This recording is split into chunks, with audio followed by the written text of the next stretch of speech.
bright star. Indians still perfect in October. We still have some games left. We feel like we can score against those guys. We play good at home. Our backs against the wall. That's pretty obvious.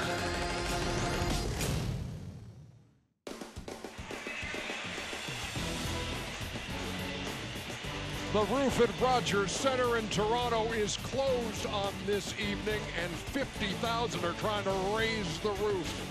They haven't gotten to see the Blue Jays much in this postseason. This will be just the third game. The first two beyond memorable. In the wild card game, bottom of the 11th, Edwin Encarnacion walks off the Baltimore Orioles. Game 3 against Texas, bottom of the 10th, the Donaldson Dash. And the Blue Jays walk off the Rangers in a 3-game sweep. And now they're back home in the American League Championship Series, find themselves down 2-0 to the Cleveland Indians. Welcome everybody to Toronto. Ernie Johnson along with Ron Darling, got the Iron Man Cal Ripken down there by the dugout. And guys, we look at this series in which very few runs have been scored, and here are just a sampling of some of the numbers. The Blue Jays with 25 strikeouts, haven't hit a long ball yet.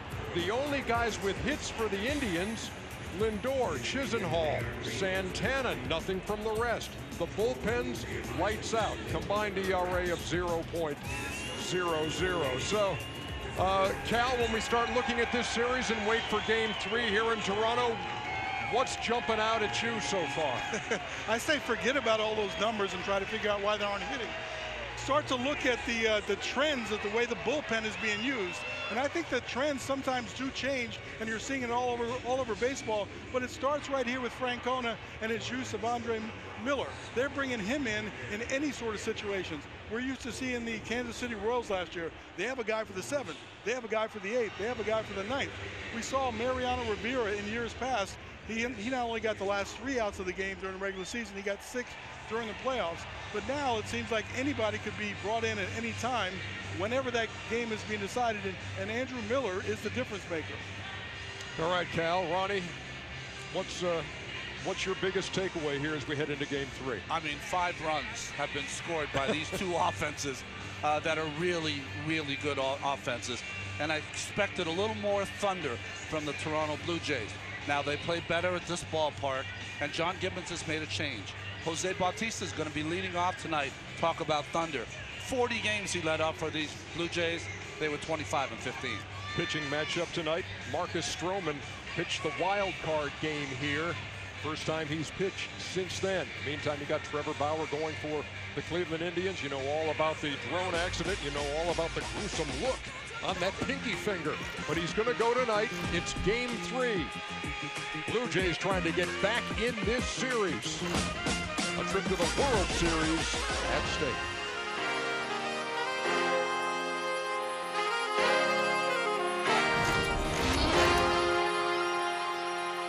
This 2016 ALCS telecast on TBS is brought to you by the Lincoln Motor Company and the exhilarating new Lincoln MKZ.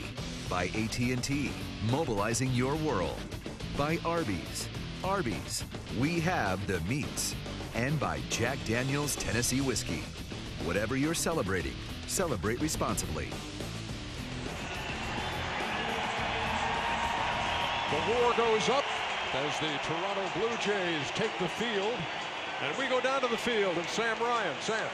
Well, Ernie, a bit of uncertainty in regards to Trevor Bauer. He makes the start with 10 stitches in his pinky. Suffered in that drone mishap late last week. There is no bandage over the pinky tonight.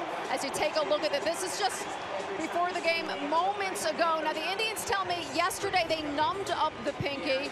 They sent him to the bullpen. He threw about 25 pitches, wanted to make sure that the stitches held, that they didn't open up, that there wasn't any fresh blood. They didn't see any of that. They were confident coming into today, but according to Major League Baseball rules, no foreign substance permitted on the hand or the finger. That means no bandage, no Band-Aid, no glue. He's going without the bandage tonight. All eyes on Trevor Bauer, guys. All right, thank you very much, Sam. Yeah, the big thing they're going to be looking for is if should that start to bleed, and then it becomes an issue as to whether or not you can stay in the game. We will certainly keep you posted on that. And we jump into the batting order.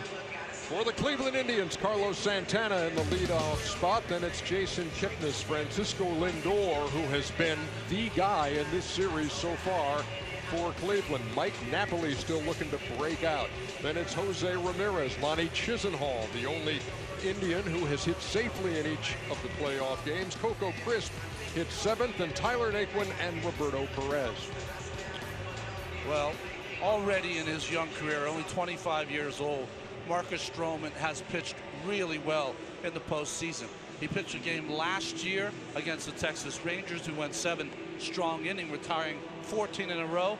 And he pitched in the wild card game. He pitched fantastic, except for the 2-run home run he gave up to Mark Trumbo. Well, defensively behind him, Kevin Pillar in center field will make the spectacular play. Carrera and Bautista have great arms. Left side of the defense has been great. Donaldson, Tulowitzki. Ryan Goins can win you a game defensively as a second baseman tonight. Encarnacion at first, and Russell Martin got that Gold Glove in 07. You know, it's interesting, behind Salvador Perez, second highest among AL catchers, his fielding percentage.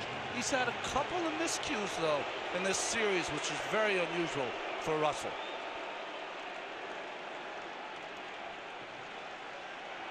Carlos Santana steps in to lead it off. Remember game 1 in Cleveland? That big shift on, which the Blue Jays have again, and Santana laid down a bunt up toward third. Got on. I don't think Josh Donaldson has forgotten that, Cal. No, he hasn't. When you watch Marcus Stroman pitch, there's Donaldson right there. You will know he's pitching well if you see a lot of balls on the ground. Good sinking fastball. He misses with the first 2. 2 balls and no strikes. Stroman, 25 years old, went 9-10, started 32 games. And missed again, 3-0. His last win came on August 14th. He was 0-5 in September. Did pitch well, Ronnie, as you point out, in that wild card game. No decision. And there's a strike. Well, it's interesting to see Stroman. He's got a full lather working. We got here 5 hours before the game. It was very comfortable in here. It's got to be at least 20 degrees warmer right now. And Santana draws a leadoff walk. Let's take a look at the umpiring crew for game 3. The crew chief is Brian Gorman. He's behind the plate.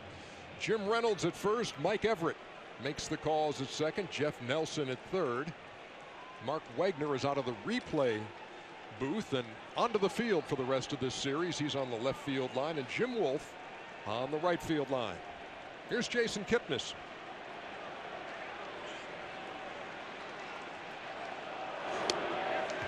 That's over 0-1. Kipnis fighting it in this series, as a lot of Indians are. 0 for 7.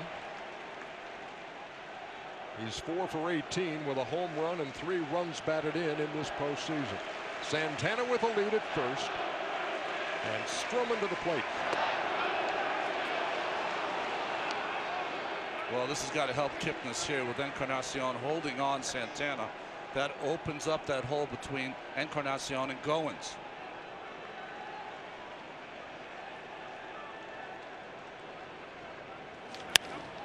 Pretty well hit toward the gap in left center field, but Pillar can cover a lot of ground. 1 down.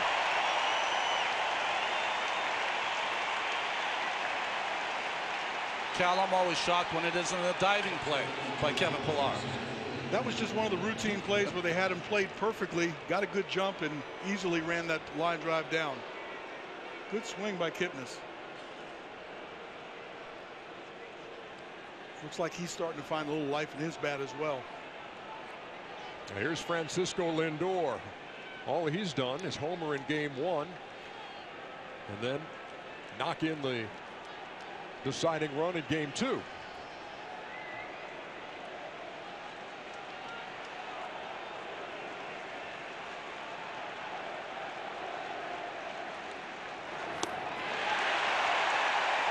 Fooled him 0-1. Well, that's that good breaking ball that in the middle of the season really deserted Marcus Stroman. But of late, he's gotten it back. Santana, a lead at first. And quickly Stroman out in front of Lindor. No balls and 2 strikes. Ronnie, I was scouting Stroman a little bit because he hadn't pitched in a while. You just wanted to see if he had his control. And he's also the kind of player that feeds off the crowd and gets his adrenaline flowing. So I thought that combination might be a little bit tough for him in the early going, but he seems to have found it a little bit.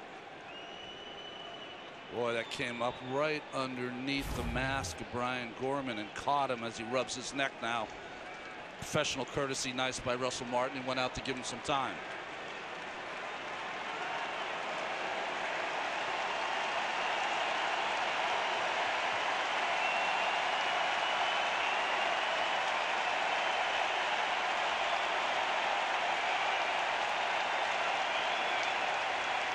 The 0-2. Lindor goes down swinging.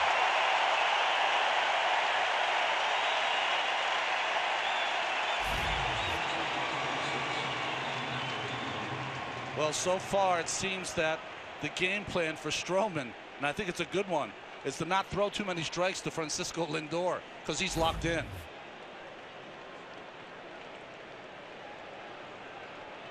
Here's the cleanup hitter, Mike Napoli. Guy who knocked in 101 runs in the regular season, but hasn't plated one here in the postseason. In fact, just 2 for 18 for a 111 mark. Hitless in his last 25 at-bats against right-handed pitching.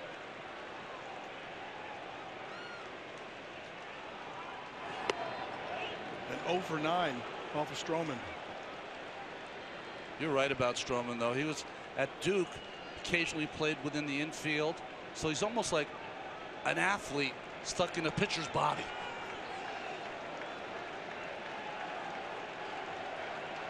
Ball and a strike, and here it comes. In the air to right center field. Bautista going way back. That's off the wall. Santana is around third. He will score, and the Indians are on the board.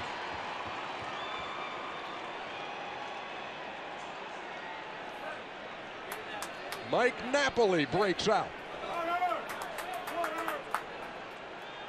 Well, those walks come back to haunt you. This looks like a, I want to say a little cutter or hard slider that stays over the plate. Big, strong Mike Napoli drills at the right field. I thought for a minute Bautista was going to have a chance at that. Came right in and out of his glove as he hit the fence. Jose Ramirez takes outside 1-0. It was almost like Bautista was preparing himself to hit the fence at the same time the ball went in his glove. And that's how it darted loose. Would have been a spectacular catch. And he darn near made it, but it's 1-0. Napoli's first RBI of this postseason.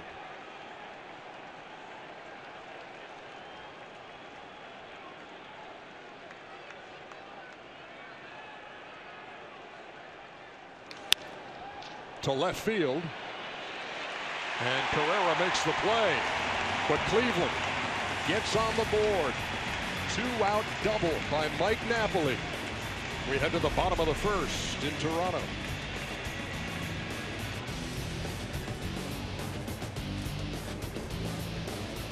John Gibbons shaking things up on the Toronto side with Jose Bautista in the cleanup spot. Then Donaldson, Encarnacion, Troy Tulowitzki started the series in the 6th hole, then to the 5. Tonight hits cleanup. Then it's Martin, Saunders, Pilar, Carrera, and Ryan Goins. And they face Trevor Bauer. Well, Trevor Bauer started the season out of the starting rotation. He was in the bullpen. Faced Toronto this year, 1-0, 2 runs only given up in 13 innings pitched. He throws Bautista a strike. 0-1. Bautista in the leadoff spot. Toronto was 25-15 this year. I like the shakeup by John Gibbons. I asked him if he put the names in a hat and drew them out that way. And he said he's not that desperate yet. But Batista, good eye at home plate, gets on base a high percentage of the time, can pop a ball out of the ballpark, and it'll roll the big part of the order around that much quicker. So it's a good counter by manager John Gibbons. Yeah, might jumpstart Bautista a little bit too. He's 0 for his last 14. Cut through that, 2-2. 0 for 6 in the series, and just 143, 3 for 21 in this postseason. 2 of his hits are home runs. Tried to check. They check at first base, and Jim Reynolds says he didn't go. Well, that was close. Yeah, I don't think this is going to look good. Although he looks like he had much more control from this side. It looked like he lost control of the bat. He went out in front of home plate. But I would agree, good call. Payoff pitch. And he got him looking, 1 down. I mean, it really has been a case for these Cleveland pitchers. Every time it seems like they have to make a perfect pitch, they do. Knees and corner. At 95, Ronnie. I haven't gotten a chance to watch Roberto Perez play this many games in a row. He really is great at framing the ball on the plate.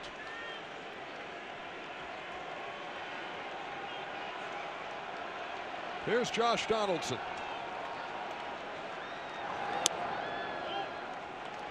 The Trevor Bauer story, you've heard the guys talk about it on the pregame show. You've seen it all over the internet.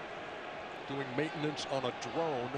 He in fact brought a drone with him to the press conference yesterday and explained how it happened with putting the batteries in, and the rotor wasn't supposed to go, but it did, and then sliced a chunk out of his pinky on his pitching hand. He has 10 stitches in there. Grounded foul.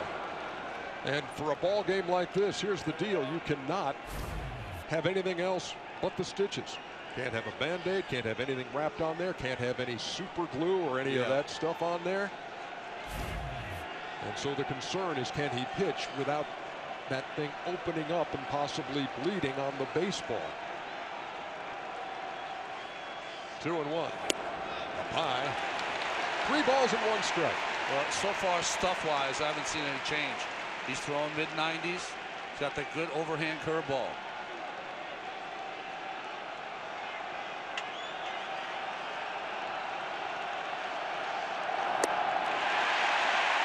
Donaldson draws a 1-out walk.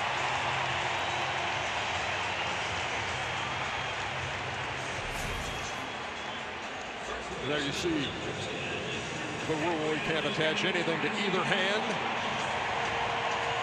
or any kind of foreign substance. Although it's been attempted many times. Attempted and accomplished.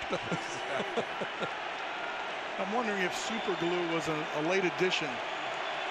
The specifics of super glue is interesting to me. Encarnacion takes a strike 0-1. During the regular season, Trevor Bauer walked 13 batters in the first inning. That's the most of any inning for him this year.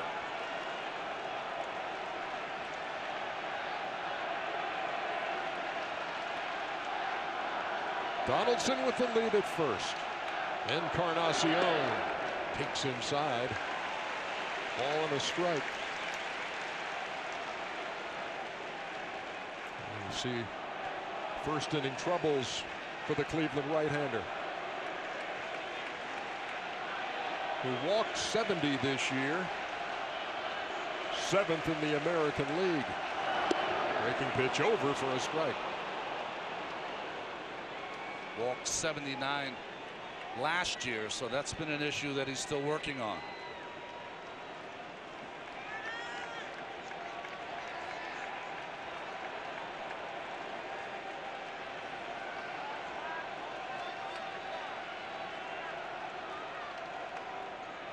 The 1-2 to center field. Tyler Naquin makes the play for the second out.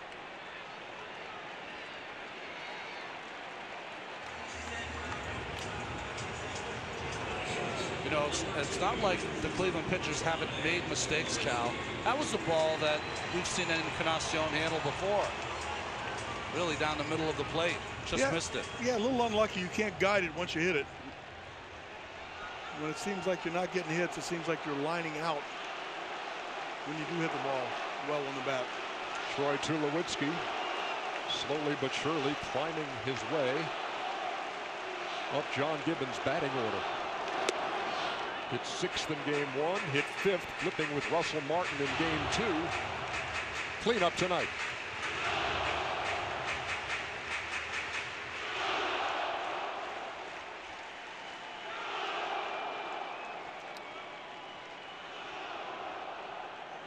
The 0-1.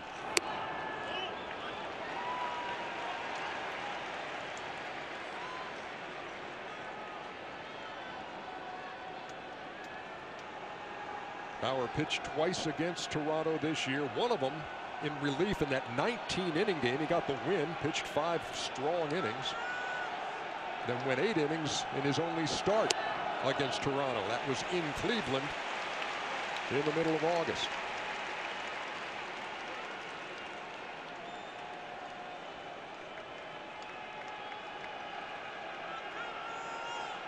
Bench players, Rajay Davis and Brandon Guyer, discussing things.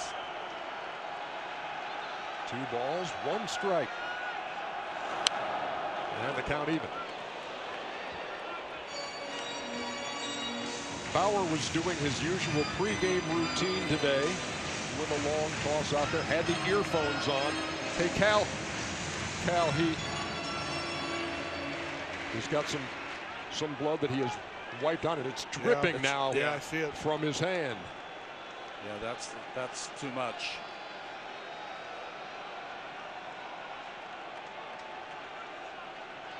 I saw him wiping his shirt right there.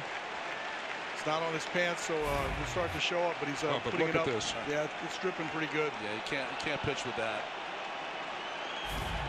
And he's wiping it on his shirt because it's harder to see than if you wiped it on your pants. Although it's dripping on his pants now.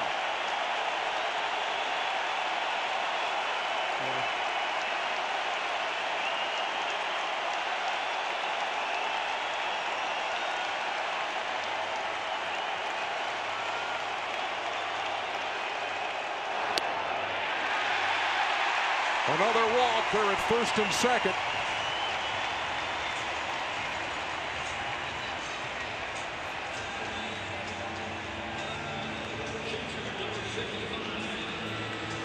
Now John Gibbons is going to come out, and I'm sure he's going to talk to Brian Gorman about the visible bleeding from the hand of Trevor Bauer. One of the things we discussed before the game as we went over the ground rules is you cannot have a discoloration of the baseball. That's right. And he is bleeding so much from that hand. He's trying to hold it against his jersey to stop the bleeding. But, you know, when you have those stitches in and you're trying to throw a ball 95 miles an hour, I don't know how the stitches could ever stay in place.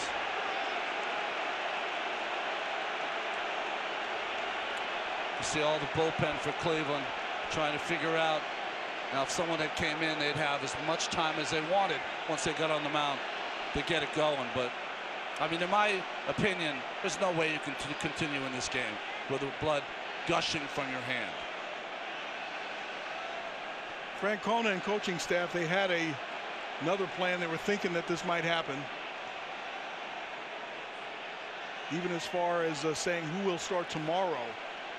They've got some of that figured out right now, but knowing Francona, he's just going to worry about tonight's game, and it's going to be a whole bullpen. Yeah, that's pitching coach Mickey Callaway. Francona's talking to right now.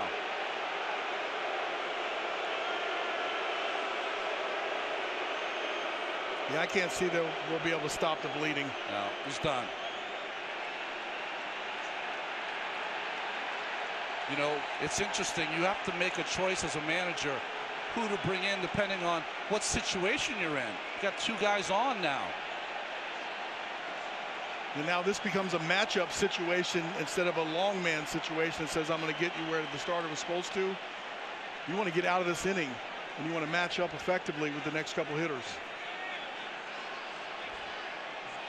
Well, everyone on the bullpen, they all knew that to be ready from number 1 pitch on, and of course frustration for Trevor Bauer, but no way did I ever think he'd be able to pitch for a long period of time with stitches on your finger. That's James Quinlan, the Indians' athletic trainer out there, doing what he can.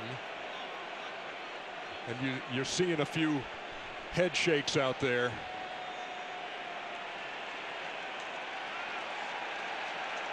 And that's it.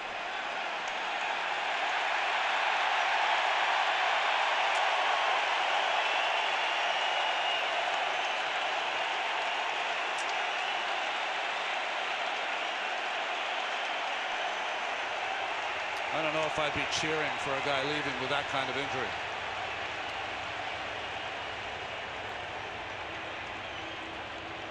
The accident happened Friday morning. 10 stitches.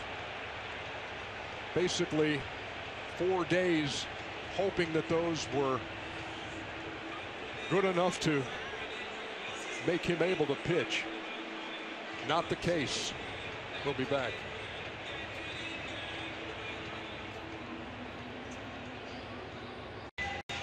We are back in Toronto, and we're in the bottom half of the first inning, and a lot has happened already. Cleveland on the board in the top half of the first. Trevor Bauer trying to pitch with those stitches in his pinky. And he struck out Bautista, walked Donaldson, got Encarnacion to fly out to center, and then as he pitched to Tulowitzki, you saw the blood pouring from the finger. And as he walked him, Francona came out, made the change. Dan Otero is on. Well, Dan Otero is the guy that they usually bring in a little later in the game. He's a ground ball specialist, and they need him to get one right now. But this changes a lot of things for the Indians now, depending on the outcome. But Terry Francona is going to have to start talking to his starters, and people are going to be changing positions and places. There has been every indication that if something like this happened, there would be a strong possibility, Ron, that we would see Corey Kluber pitching Game 4 on short rest. Pitched into the 7th inning brilliantly in Cleveland.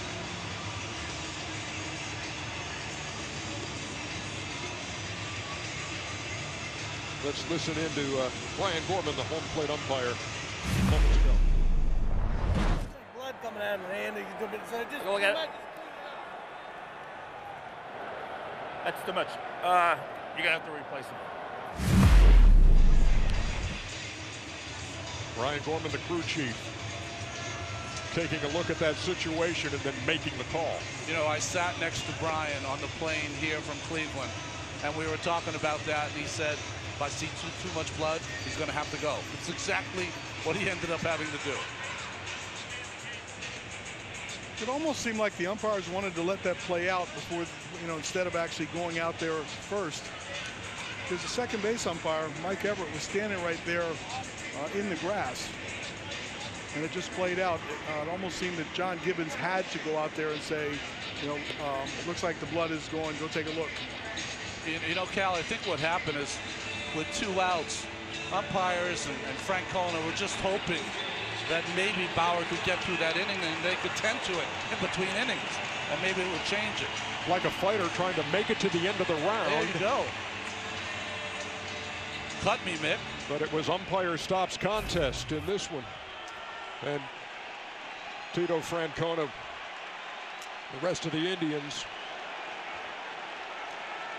telling Trevor Bauer, thanks for giving it a shot, as he did. He leaves with runners at first and second, both on via the walk, and here is Russell Martin facing Dan Otero.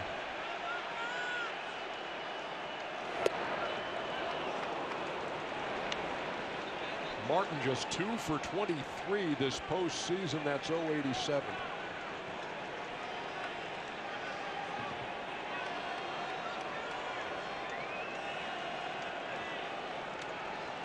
Toronto's had traffic on the bases, especially in the first game against Kluber. Have not come up with that big hit. Just inside, a ball and a strike. They're 1 for their last 21 in the post with 2 out and men on base.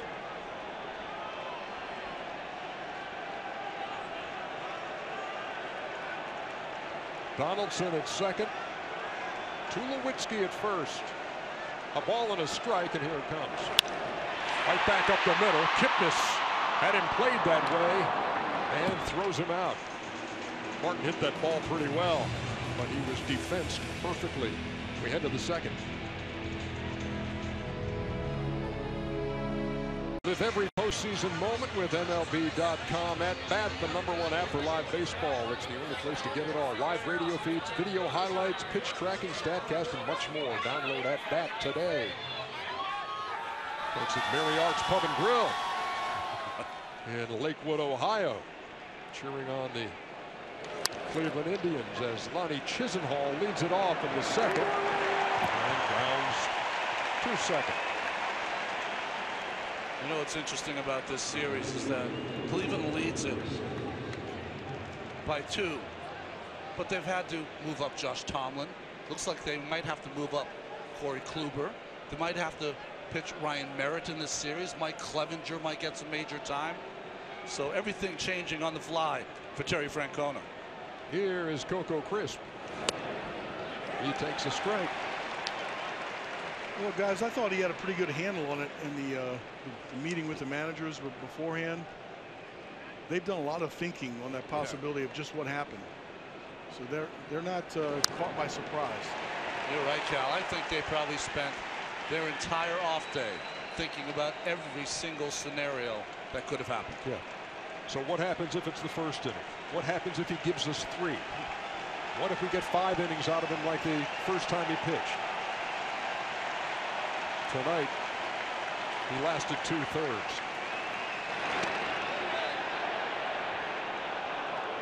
Third base umpire is Jeff Nelson, who says Coco Crisp did not commit.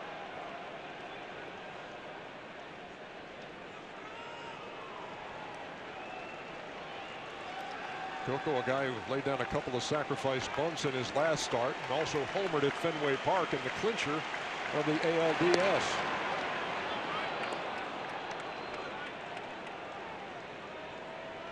I was thinking that all of these decisions that they make, the biggest one really revolves around if they win or lose the game. That changes things also.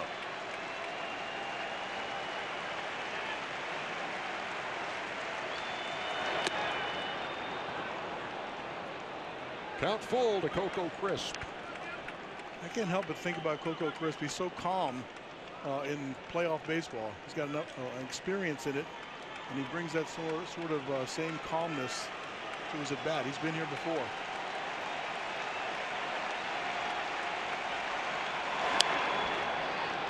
Need that on a team come October, don't you? Oh, absolutely. Guy who can do this,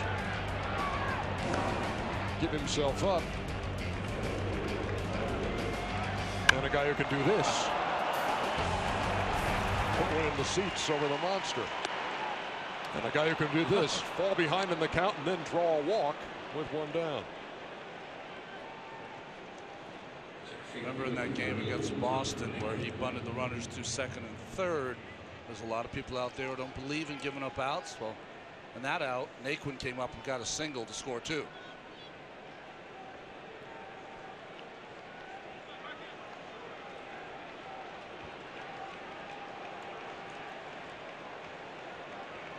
Naquin, the center fielder, takes inside. Yeah, that was huge after the sacrifice, and then Naquin stepped up, which had been hitless in the series, and delivered a 2-run single as Cleveland made it a 3-game sweep of the Boston Red Sox. The Indians got a good running game. They got one of their runners on right now.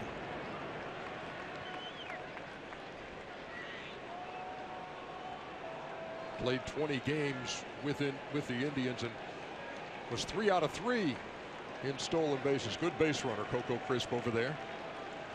And boy, what a jump he had. No throw.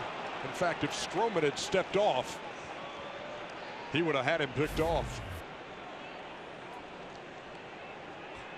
He got such a big jump, he didn't really know what to do.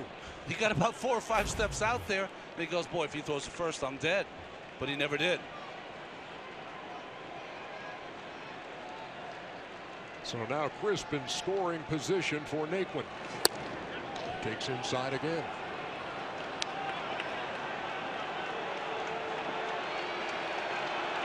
Cleveland led the American League in stolen bases, and they swiped third a few times too.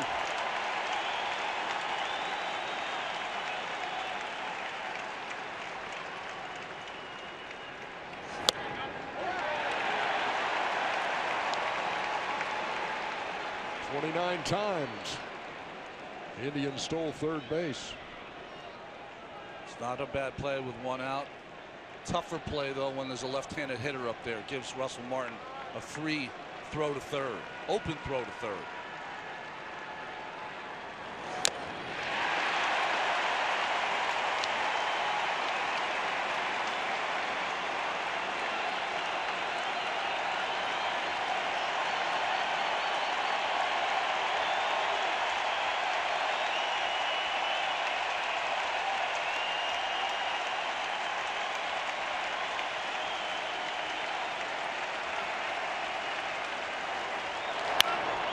The 3-2 has popped up.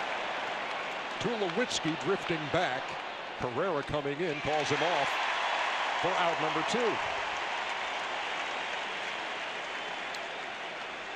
Stroman did a nice job there keeping the ball in on Naquin, but not allow him to extend his arms.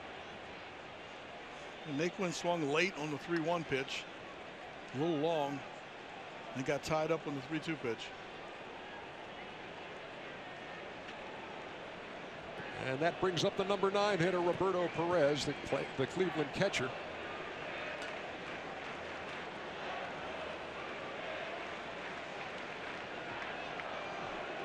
He's hitless in this series, 0 for 5 with 3 strikeouts. Crisp with a lead at second. Sails outside, 1-0. Stroman has only allowed 3 runs in the postseason, but they all came with 2 outs.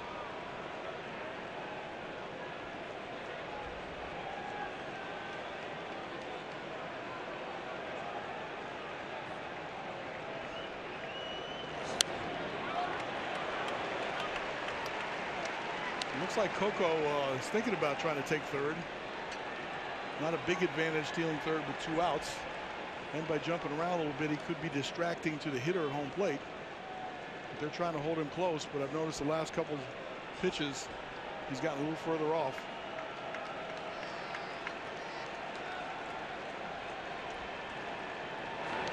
In the dirt, bounces away from Russell Martin, and Coco Crisp moves up 90 feet. Now he doesn't have to steal third. Really nothing you could do there if you're Russell Martin. This slider is in the other batter's box.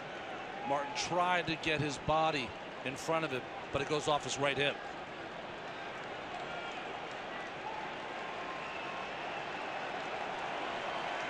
So a walk, a stolen base, a wild pitch. And Crisp with a lead at third. 2 balls and 2 strikes to Perez.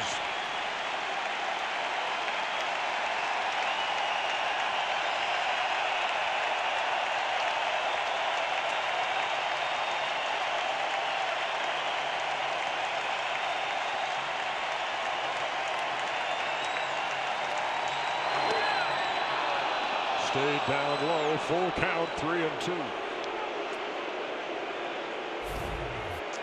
Well, the last couple of days, there's been some talk about the strike zone. Good slider there. Could have went either way.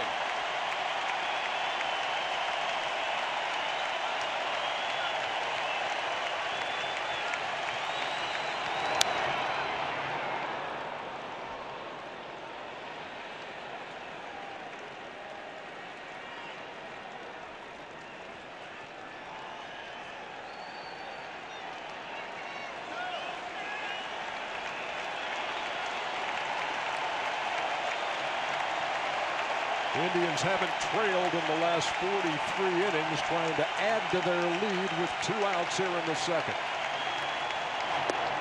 Strike 3 called. Perez retired. Stroman gets out of it. We head to the bottom of the second.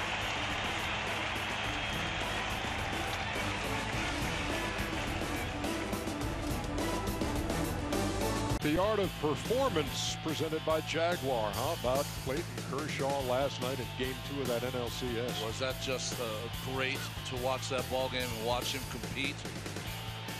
Couldn't make a mistake. All tied up in a game apiece on the National League side. Here in the ALCS, it's Game 3. Cleveland with the 2-0 lead and a 1-0 lead here in Game 2.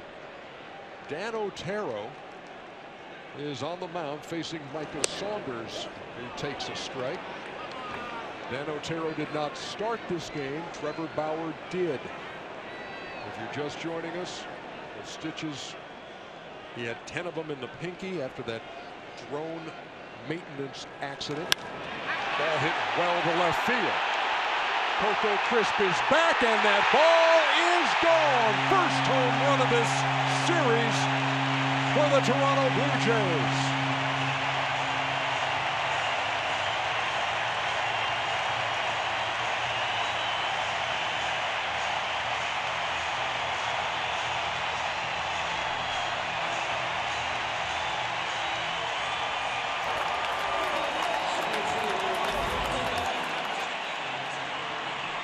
This looks like a sinker that didn't sink. Stayed up. He's a big man, a lot of power that way. There's 2 Canadians on this Toronto Blue Jays team, and the pride of Victoria, British Columbia, with the first home run against Otero by a left-handed hitter this year.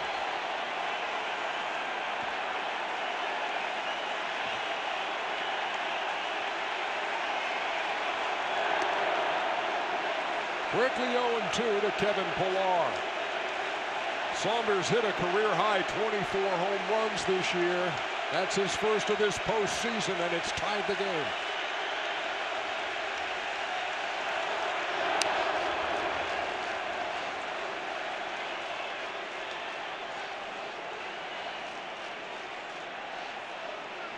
Right-hander Jeff Manship loosening in the Cleveland pen.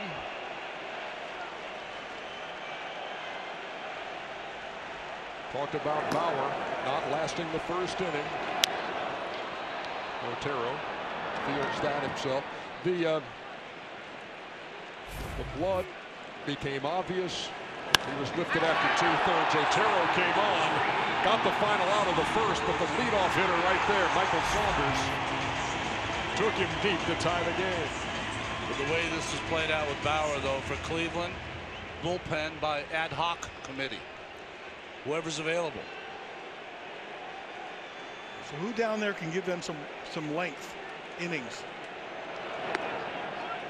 Otero's really not built for many innings. He just came in to get out of the jam, correct? Yeah, I think the guys you would look at would be guys like Cody Anderson, Ryan Merritt, and maybe Mike Clevenger.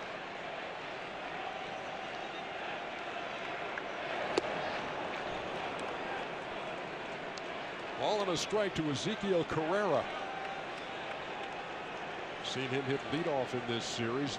Really, Devin Travis was the guy who had found a home as the leadoff hitter for Toronto, but he's out for this series and the rest of the postseason with a knee injury. And so that necessitated the move by John Gibbons to go back to Bautista in the leadoff spot, which he had done in 40 games this year.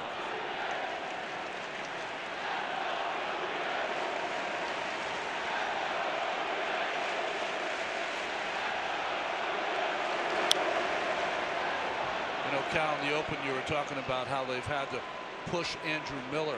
Well, in a game like this, all of the Cleveland Indian relievers are going to be pushed past what they usually do. Yeah, I was just thinking inside, saying, okay, the normal conventional length of time has kind of gone out the window. It's what the team needs from these guys. So I don't think Francona will be. He won't be. He'll still go out and push them a little bit further to try to get every out he can out of them. Carrera waits on a 2-2. Down the first base line, but foul. I've been involved in these games before. It's almost like for relievers, you pitch until you're not getting someone out, then you're out.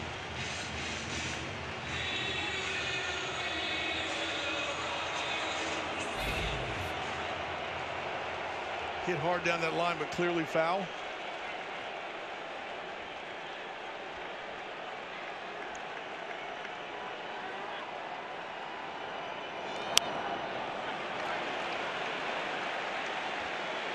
So right now in this game, we got a couple of guys who played for Duke as the opposing pitchers. Otero went there before he went to South Florida.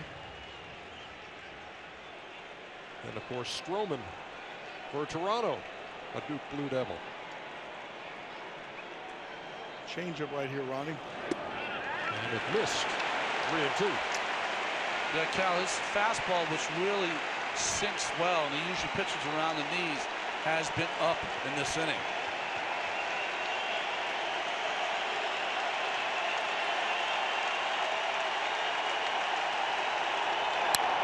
A bullet up the middle.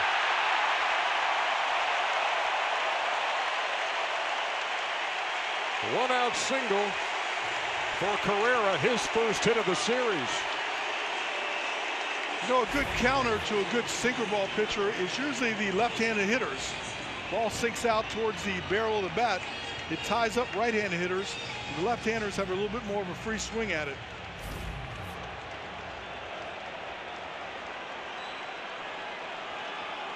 Here's the number 9 hitter, Ryan Goins. Was not on the ALDS roster. John Gibbons put him on the ALCS roster because he knew that Devin Travis was iffy. That ball is hit to Lindor, who bobbles. Got the out there. Double play. Lindor juggled it, but got the bag and made the throw. Mike Everett watched it closely, made the call at second. We'll see if John Gibbons. I think they're trying to check to see, once he bobbled it, did he pick it up in time and have his foot on the bag to make the play? And not the leg, the knee on the bag. Ball handcuffs him right there. He goes to pick it up. It seems like he has possession of the ball while his knee's on the bag. And what a fantastic throw from his knee. And it's like Carrera slid right into his knee.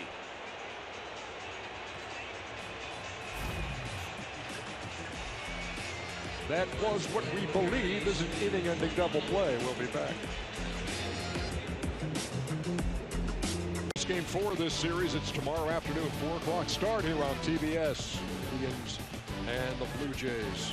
We'll get back to that inning-ending play by Lindor in just a second. Here's Santana leading off the top half of the third against Marcus Stroman. Swings at the first pitch. Pilar coming hard. And it's the second base, it's the shortstop Tulowitzki who makes the play. Here's that play right here that ball jumped up and handcuffed him, and there's some question whether he picked the ball up and had possession while his knee was on the base. Clearly it was.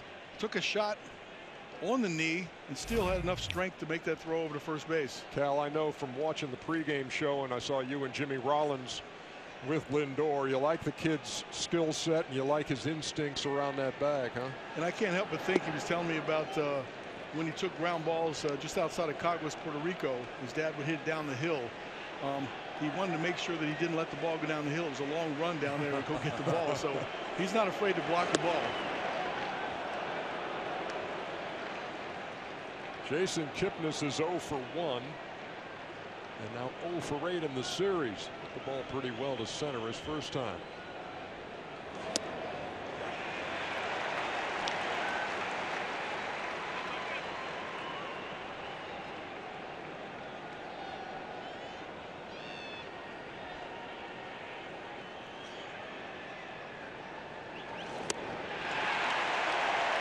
I think this is the most important shutdown inning for a Blue Jays pitcher in the postseason. They've gotten it tied. They need to get right back on the bench and go back to hitting. Tap foul at the plate. Talked about Otero and Stroman, products of Duke. In fact, Stroman was the first round pick out of Duke in baseball.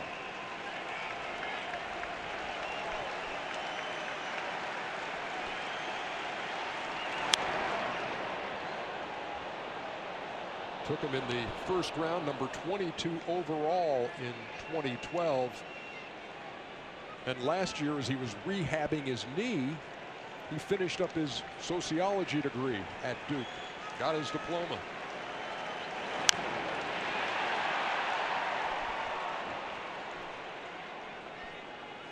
I thought Jason looked better in BP today. He was working on driving the ball to left center field, and just so happened to hit that one the first time up. Battling right here, staying on the ball pretty good. 2 balls, 2 strikes. Here it comes.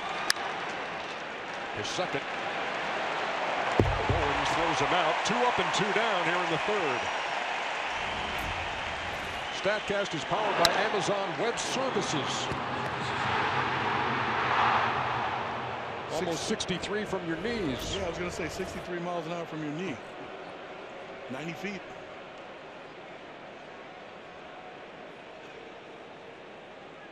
And here is Lindor. He's got his own style, doesn't he? He's also carrying in his pocket a lucky penny. One of the kids at Roosevelt Elementary School in Cleveland sent to him. Had it in games 1 and 2. And here in game 3, he's 0 for 2. 1-2-3 inning for Marcus Stroman in game 3.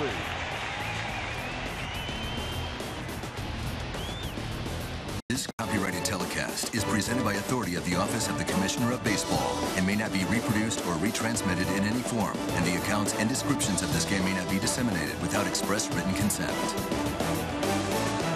Bottom half of the third Cleveland pitcher of the evening is Jeff Manship. 31 years old, getting his first postseason experience. 53 games for the Tribe this summer. Manship's 31. He's played for Minnesota, the Rockies, the Phillies, and appeared in 53 games this year for Cleveland. Bautista tried to check, and again, second time tonight, they looked down there to Jim Reynolds, who said he didn't go. Bautista only 1 for 2, but that hit was a home run against Manship. Way out in front, 2-2. Manship's not going to strike out a lot of hitters. He's a guy that moves the ball around, sinks it. Good curveball, slider. A bullet to left. Chris Fields on a bounce. Sharp single to lead off the third for Jose Bautista. Moments ago, Sam Ryan with Indians manager Terry Francona. Terry, obviously not what you had hoped for with Trevor. I know you thought this out ahead of time. As far as your bullpen, who is not available? Well, I mean, Merritt's going to start not tomorrow. Kluber just, slotted up into tomorrow, as we talked about, which is kind of reassuring. But, when I went to the mound, when I saw blood on the rubber, that's not a real good sign that things are going well. What did you say to him? I told him to keep the ball. It might be worth something. It had a bunch of blood on it. Trying to make light of the situation, but actually, who is not available tonight out of the bullpen? Oh, everybody's available. We got to hold Merritt back, but he's going to start. But other than that, everybody's available. And Tomlin even came to me and told me that he wanted to be available tomorrow. So we're all pulling in the right direction, and we're probably going to need it. Thanks so much, Terry. Thanks to Sam. Thanks to Tito. It's a team that lost Danny Salazar, Carlos Carrasco, Trevor Bauer now. Donaldson at the plate wants time. The day they lost Carrasco, September 17th, he was hit by a line drive from Ian Kinsler. 9 pitchers combined in a shutout for Cleveland. That's in September when the rosters expand. So you had more at your disposal in the Cleveland bullpen. I like what Tomlin did, coming to him and offering himself up. That's the kind of guys that they have. All the guys in the bullpen are willing to do whatever Francona wants them to. Guys on the starting staff, everybody just wants to pitch in. 1 ball, 2 strikes to Donaldson. Takes outside, count even. We're in the bottom half of the third. Game tied at 1. The Blue Jays have hit their first home run of this series. It came off the bat of Michael Saunders to lead off the second and tied the game.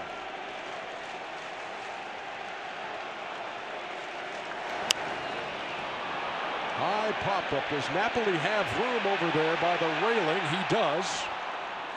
1 down.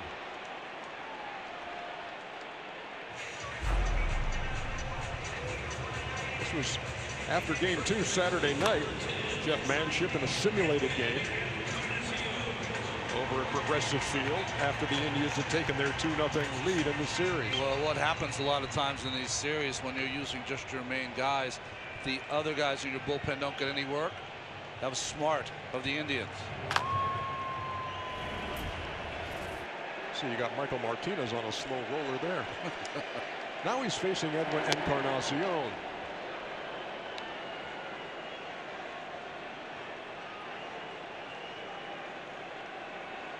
He flied out to center his first time.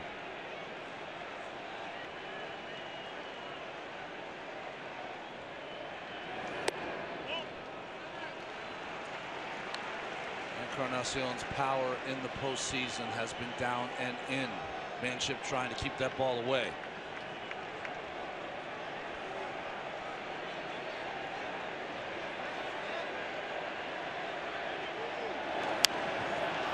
Popped him up. Kipnis. 2 down.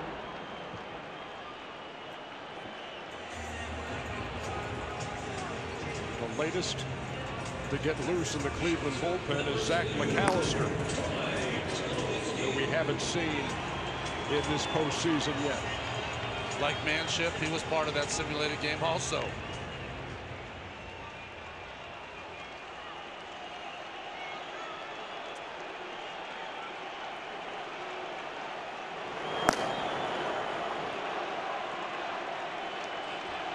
Troy Tulowitzki steps in and then steps out.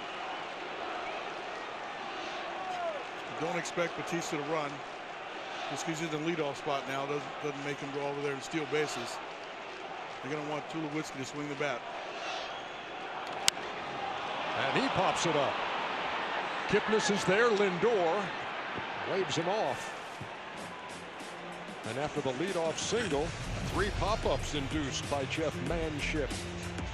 Head to the 4th.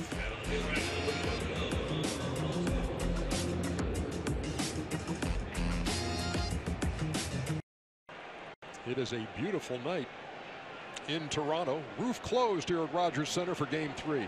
American League Championship Series. Kind of a dismal day, really foggy most of the time with a little bit of rain. But the roof closed here for Game 1. Or game 1 here. And that ball is well hit by Mike Napoli.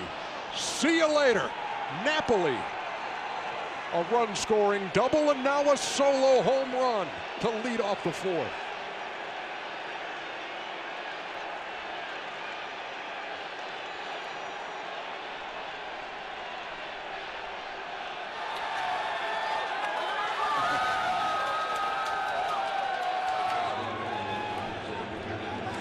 Had a lot of things to celebrate with Mike Napoli this year. Kind of a de facto captain of this ball club. Jose Ramirez takes a strike. Napoli 0 for 6 in this series coming in. A double and a home run. I love what Terry Francona says about him. He says half the guys love him as a leader, the other half are afraid of him.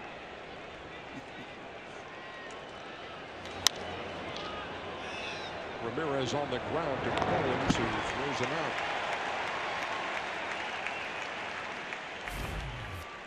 The first time up, I think he hit a cutter at the right center field.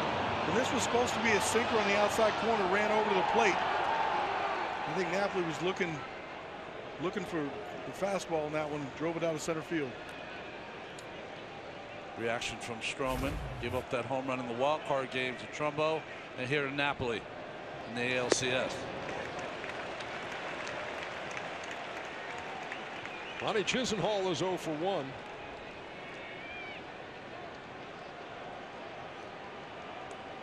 Has hit safely in every postseason game for Cleveland. Came in 7 for 16 in the post. And 4 for 6 in this series. He grounded out his first time.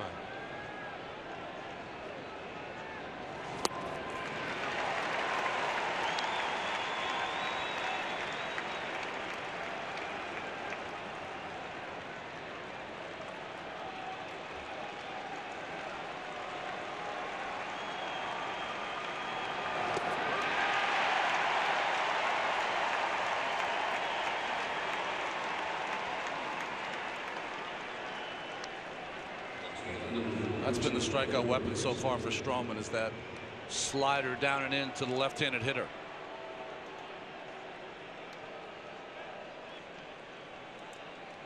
So 2 down now for Coco Crisp.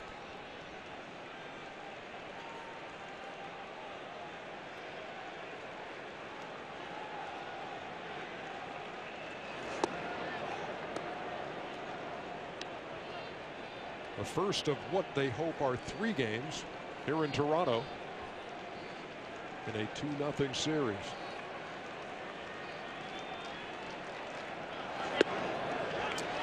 Last year, these Blue Jays fought back, lost the first 2 games in the ALCS to Kansas City.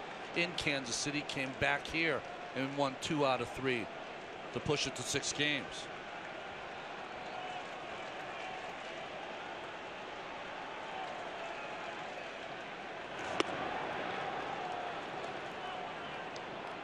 Two balls and a strike. Terry Francona, as a manager, when his teams have had a 2-0 lead, have never lost the series. He's 6-0. This might be one of his greater challenges. This game in particular. Yeah.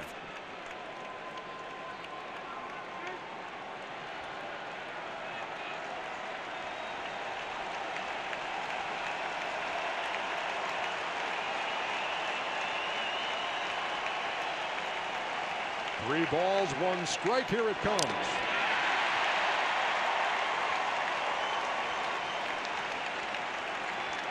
That's a good swing there from Coco Crisp, right on it.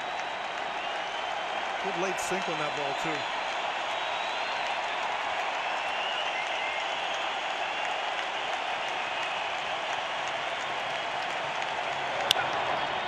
On the ground, Goins. Nice play by the Toronto second sacker to end the 4th, but not before Cleveland breaks the tie. Mike Napoli got it all. 2-1.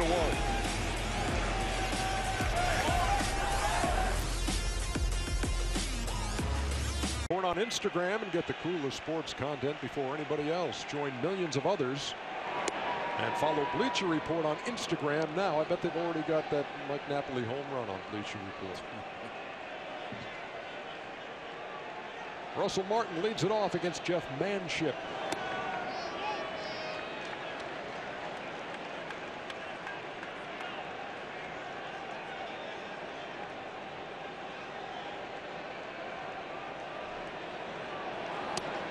While Trevor Bauer started this game, Martin never faced him. He faced Dan Otero in the first and grounded out. Now he's facing Manship. 2 balls and 2 strikes. Bauer leaving after 2/3 of an inning when that right pinky finger opened up. Too much blood. And his night was through. Dan Otero followed him to the mound. Gave up a solo homer to Michael Saunders in the 2nd. They checked down at first and said he didn't go. And Manship, the 3rd Cleveland pitcher, working here in the 4th. Pretty good breaking ball, but just missing outside with it. And that time he went.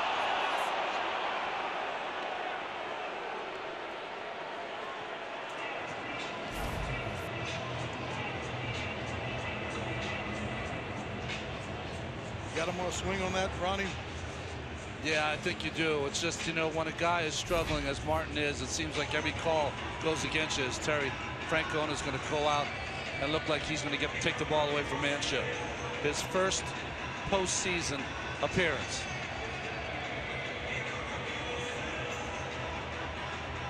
And here's somebody else ready to make their debut.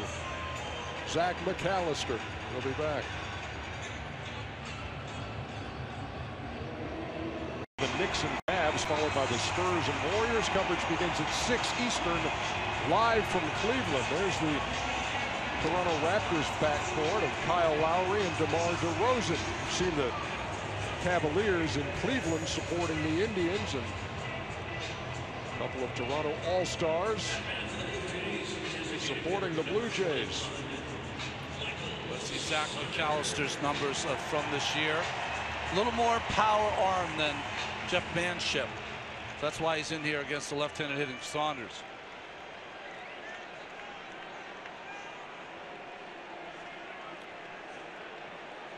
Brian Shaw now up in the bullpen for Cleveland.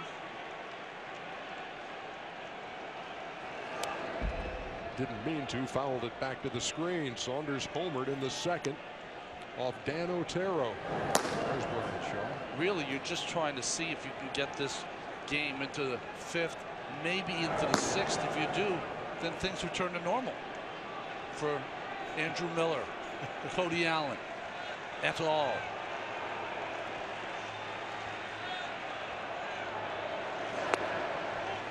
One upstairs. A ball and a strike.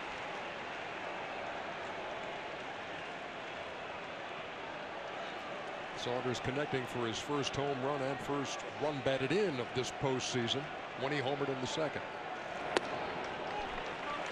Yeah, Francona doesn't match his guys up like the conventional righty-lefty. He doesn't really have but one lefty out in the bullpen. And so he's going to go more power, sometimes more breaking ball, other times. This is the matchup he thought was best for Saunders. In the air, left center field. Naquin is back. Crisp is back. And the veteran Coco Crisp hauls it in. Looks like Michael Saunders likes the 96-mile-an-hour fastball. Yeah, locked in, just missed it.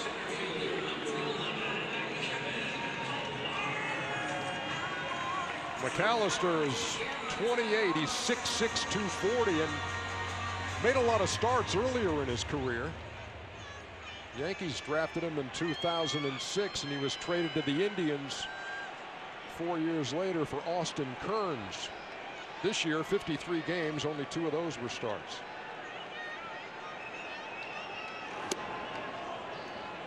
Threw it by Pilar, 0-1. 98 registered on the gun there. That got you out of your seat down there near the dugout. Yes, it did.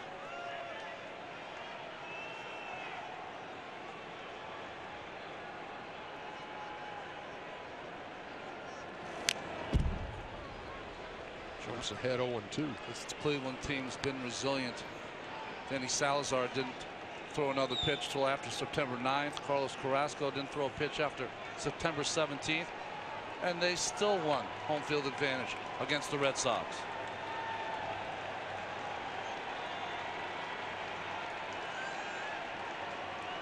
Kevin Pilar waits on an 0-2.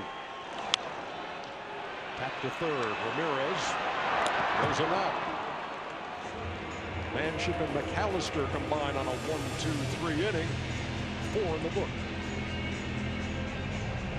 2016 ALCS telecast on TBS is brought to you by the Lincoln Motor Company and the exhilarating new Lincoln MKZ, and by T-Mobile One. Welcome to Unlimited Baseball.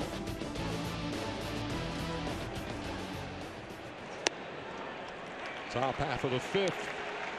Here in Game 3 of the American League Championship Series. The first game in Toronto after Cleveland took the first 2 at Progressive Field, and Tyler Naquin quickly behind Marcus Stroman. No balls and 2 strikes. Those images you saw as we came on a commercial break from the production crew's bus trip from Cleveland into Toronto, north of the border.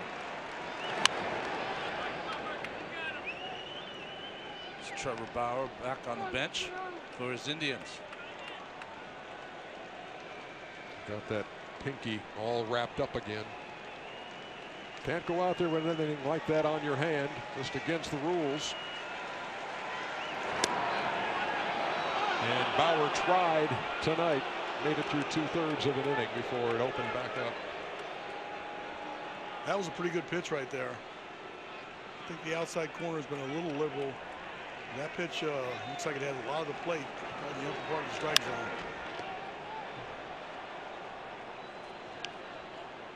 Trying to get that backdoor slider, just has not gotten it exactly where he needs it yet.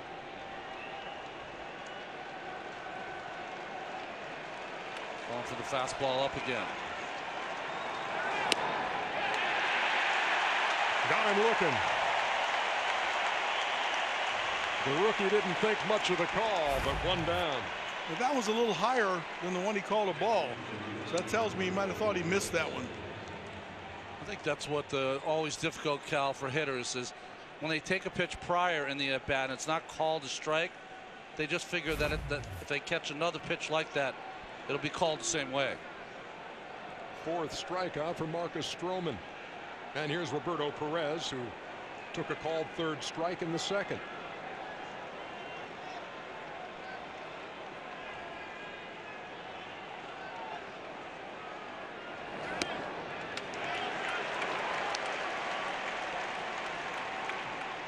Breaking ball is big and sharp today.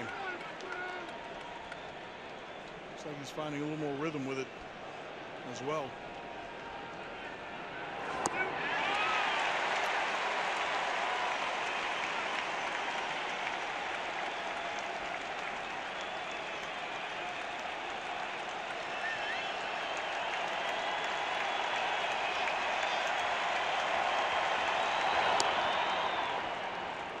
Ball and 2 strikes to Perez, who homered in his first postseason at bat. Game 1 against the Red Sox in Cleveland. And he's just 2 for 15 total in the playoffs. Breaking pitch, he laid off. 2-2.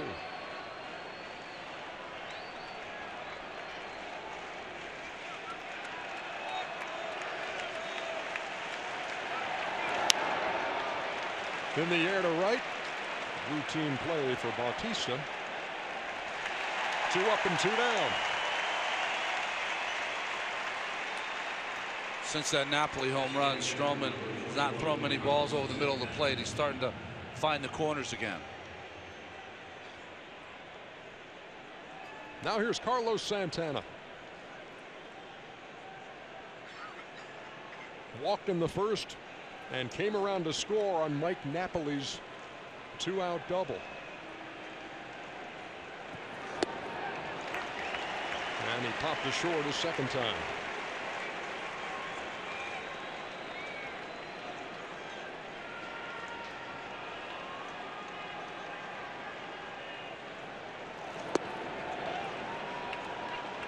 That shift is the normal shift, except Donaldson stays home a little bit more since that 2-0 bunt. Even when the count went to 2-0 earlier, he didn't budge like he did back in Cleveland.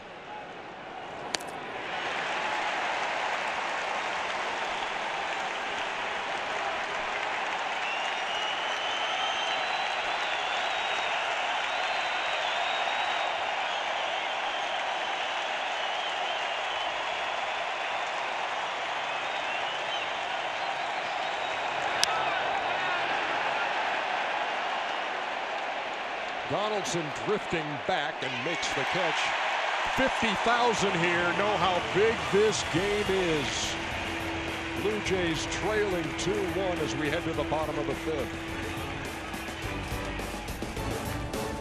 Starting this Friday, October 21st, Ron, catch the best in esports with E-League Season 2 on TBS every Friday. I'm all over Cloud9 and Luminosity. You think they're going to battle it out? I do. I think so.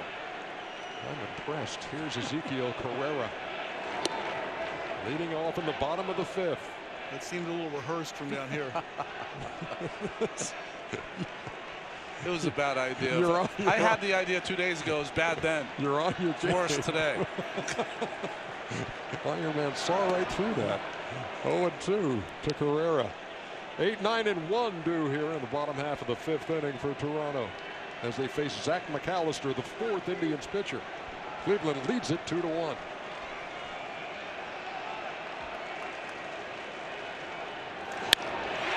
Well hit to the gap in right center field. That's going to get down.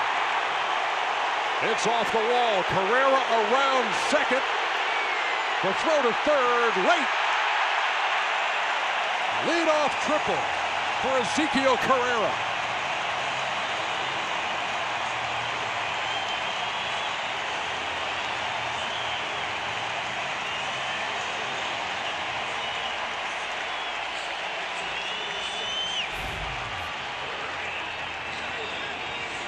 Big fastball to the gap. And he's running all the way. He's got his eyes looking. Stay against that wall. Stay against that wall. And he turns it on for 3.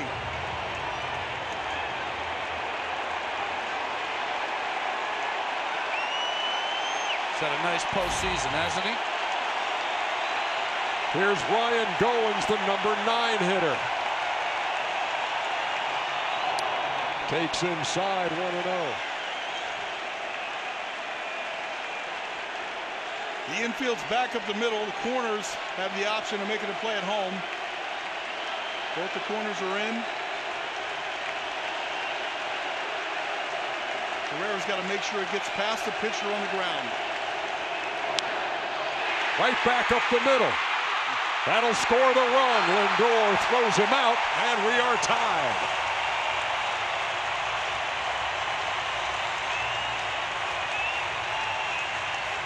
Cal Lindor looked home.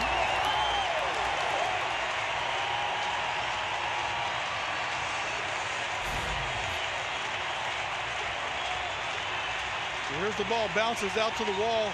It sticks, stays there right next to the wall. Naquin has to go get it, which gives him a chance to take that extra stride and make a determination to go for 3. Big triple. Different story if it just stays at a double. Brian Shaw has made that sprint more than any other reliever in the American League, and he's on here in the 5th. We are tied at 2 in Game 3.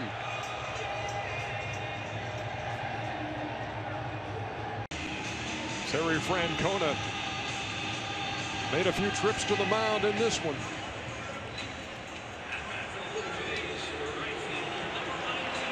5th Indians pitcher of the night. Well, Trevor Bauer had the lead with a bloody finger after 21 pitches. Otero threw 20, Manship 20, McAllister 12. And now Brian Shaw is on. Nobody on. 1 out. A run in. Here's Bautista, top of the order.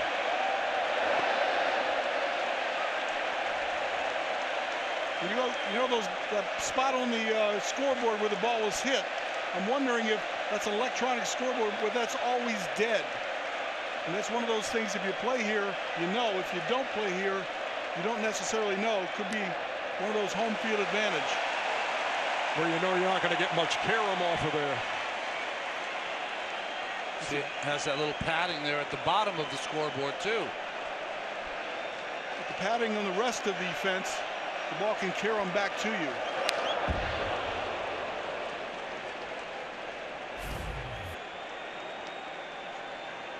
So the ball hits it. It doesn't seem like it wants to bounce off of there. It almost deadens it like a screen, like behind in the back screen behind the backstop. 2 balls, 1 strike.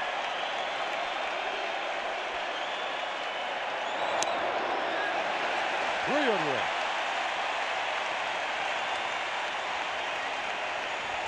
Blue Jays have been fighting this entire series to try to get a lead against the Indians.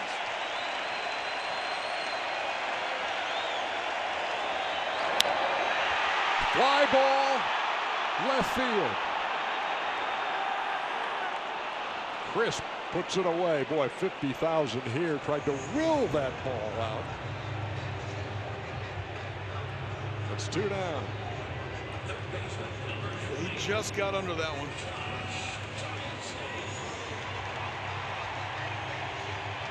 You know, we asked John Gibbons before the game about the roof closed, roof open.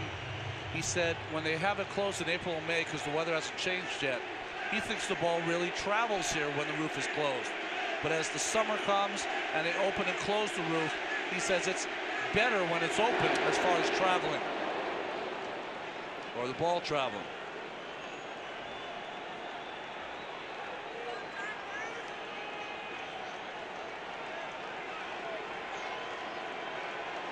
Donaldson walked in the first, fouled out to Napoli in the third.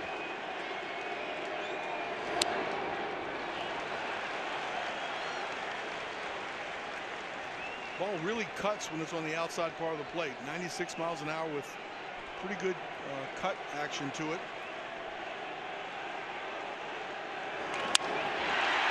To left field. Chris Bond has to play it off his chest. And Donaldson aboard with 2 down.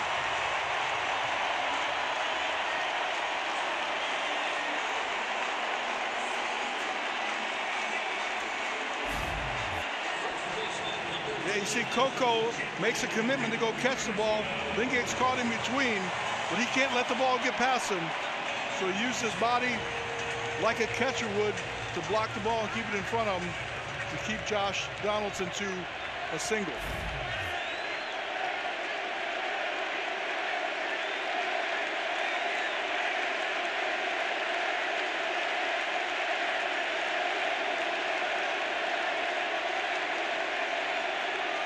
Encarnacion waiting on Shaw. Grounded to third. Ramirez goes the short way for the force. And that'll do it for the Blue Jays in the 5th, but they tie it up. Carrera with a triple. Comes around to score the tying run. It's 2-2.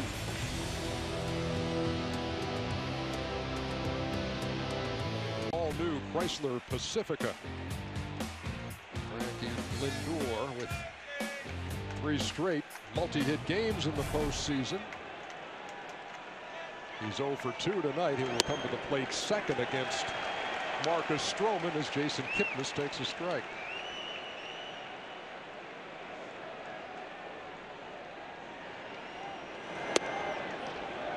Well, we know that 2 runs won't win this game tonight.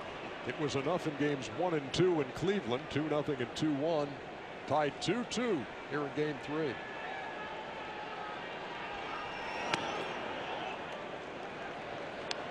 Including the wild card game, Stroman's allowed 22 home runs.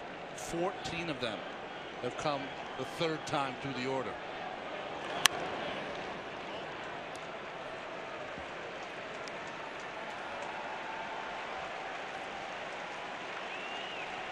Jason Kipnis 0 for 2 tonight, now 0 for 9 in the series.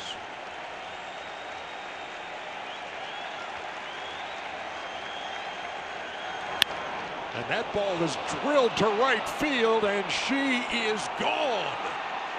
Jason Kipnis breaks the drought and stakes the Indians to the lead again. It's 3-2.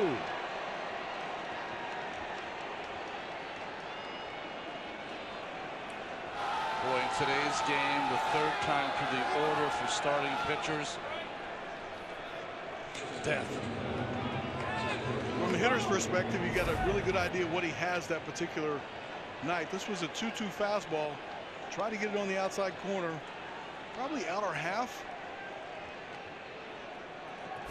He smokes it. Here's Lindor. Takes a strike. It was really the Mike Napoli show as he was 2 for 2. The rest of the Indians were 0 for 15 until that home run from Kipnis.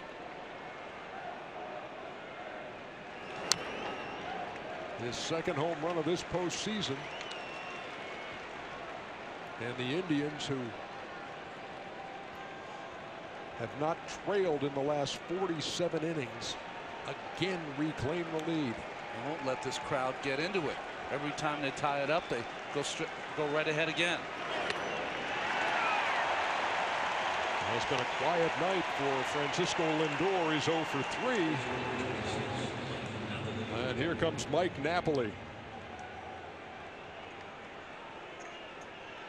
who came into this game 0 for 6 in the series and 2 for 18 in the postseason. And all he's done is deliver a run-scoring double in the first and a solo homer in the fourth. Got to be a tough call for Gibbons to leave Stroman in here against Napoli. Had to think about maybe going to his bullpen.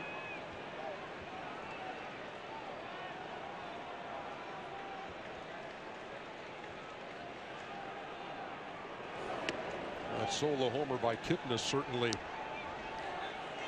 puts the Andrew Miller element of the equation in. Pretty certain this is going to be a breaking ball here on 2-0.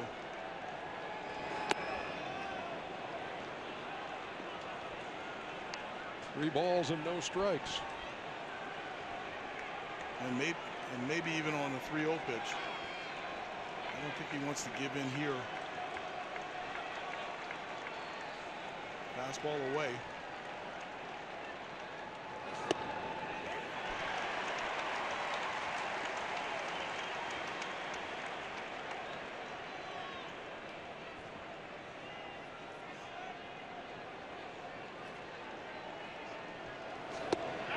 There's another strike and the count full, so Marcus Stroman battling back. He's got the deer in the headlights look. The deer is Napoli. Going back to the fastball again. Oh no, breaking ball. I thought he shook to the fastball. First sign that went down was a 3.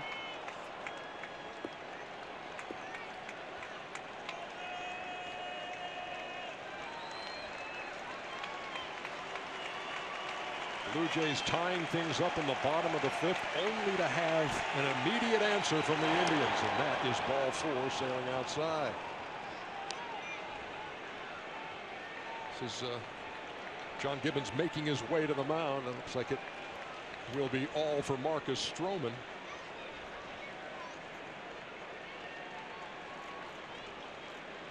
Who has worked 5 1/3.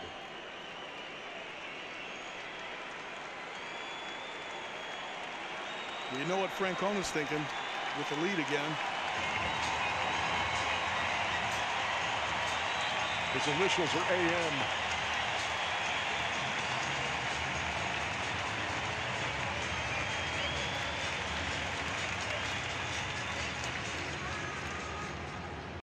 Branch, but Jason Kipnis got it all here in the top half of the 6th inning, broke the tie. And it is 3-2 Cleveland in Game 3. Marcus Stroman's night is done after 5 1/3, and here is Joe Biagini. Biagini's got a lot of work for this bullpen. We talked about him being a Rule 5. Had a lot of work in the post. A lot of work this season.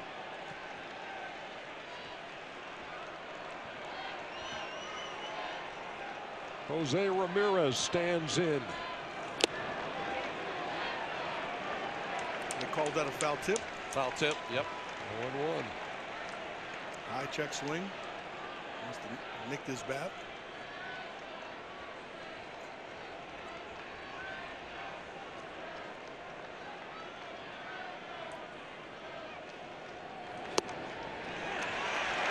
Quickly ahead, 0-2.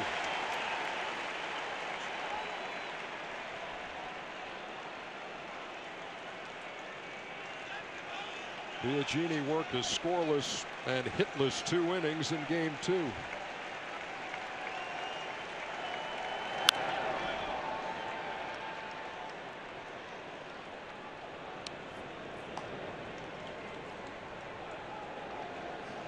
Brett Cecil, left-hander loosening in the Toronto bullpen. John Gibbons watching his team tie it up and then give the lead back.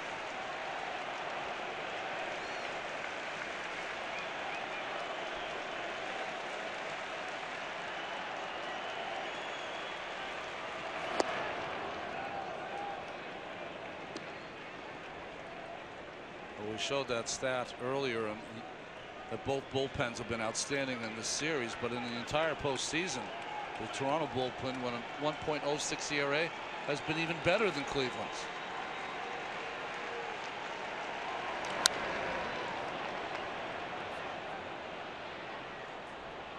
Cal, Ramirez gives you some good at-bats up there, doesn't he? Yeah, I was just watching the pitch sequence, and Biagini shaking off 4 pitches to go inside on the fastball. But yeah, he waits up there, he sees the ball, recognizes it well, stays on it a long time. He's a tough out. Napoli, short lead at first. Down in the dirt, and there goes Napoli, and the throw is late. And we've seen this before from Mike Napoli. Had the delayed steal in the Boston series. I'm wondering if Tulowitzki thinks that he put the tag on him and he came off the bag. Watch. Well, he pointed to the dugout to check it to make sure. Hits the bag. Looks like he has contact with his back leg.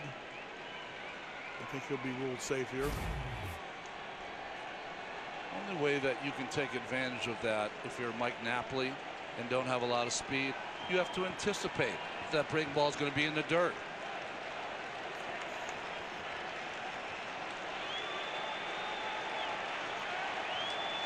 Two balls, 2 strikes to Ramirez, now with a runner in scoring position.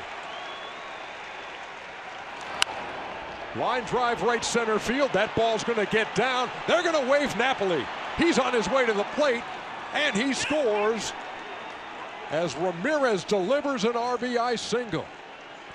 Napoli with the heads-up base running to get into scoring position, and immediately Ramirez knocks him in. What a game Napoli is having. And nice hitting by Ramirez. But look at no hesitation right away. He knows where the outfielders are. He reads the ball off the bat and says that's a hit, and he takes off and scores.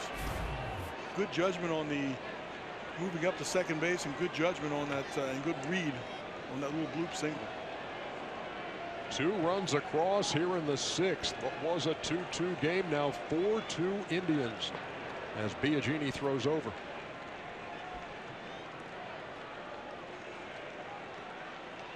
Mary Arts Pub and Grill. We hear all about the party at Napoli's. That's the theme of that bash tonight. Chisenhall's 0 for 2. And uneasy feeling coming over Rogers Center here in Toronto.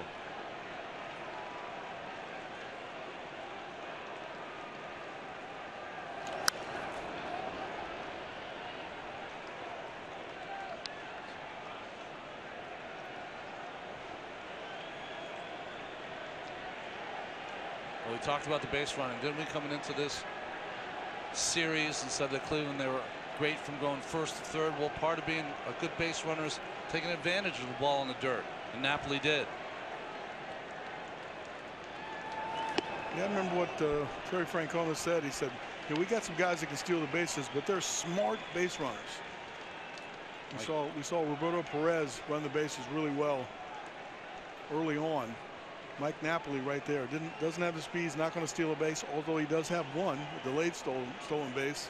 He gets to second base and makes a great read and scores. Tap foul at the plate. No, you're right, Cal. Remember, you talked about Perez tagging up on the deep fly ball at Fenway and then later scoring. You've seen Rajay Davis in this series, and you've seen Napoli, just to name a few.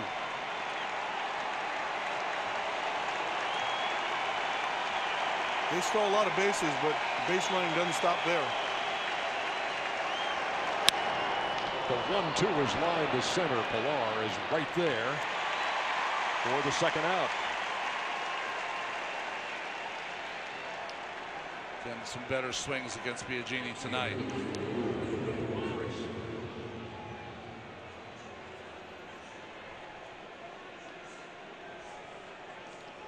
This would be a good chance, good time to take a risk on a stolen base.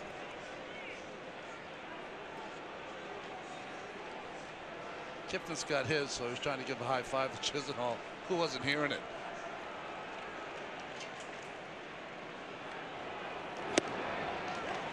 Strike to crisp. 0-1.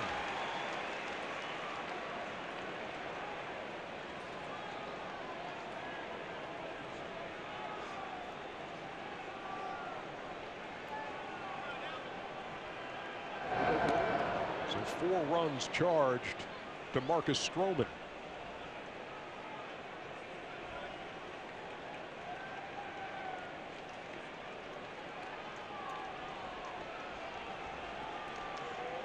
And Biagini trying to get out of this with no further damage. You can read Coco Crisp's thinking right there. He's trying to get him a chance to steal. Saw him fake run, so he squares around the bunt. Sometimes that messes with coverage, but he was clearly letting him have the first 2 pitches to try to get down to second base. Now he's got a battle.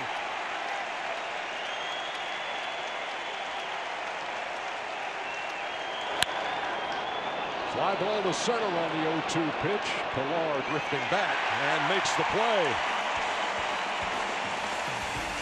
But Cleveland breaks the tie. Napoli right in the middle of it.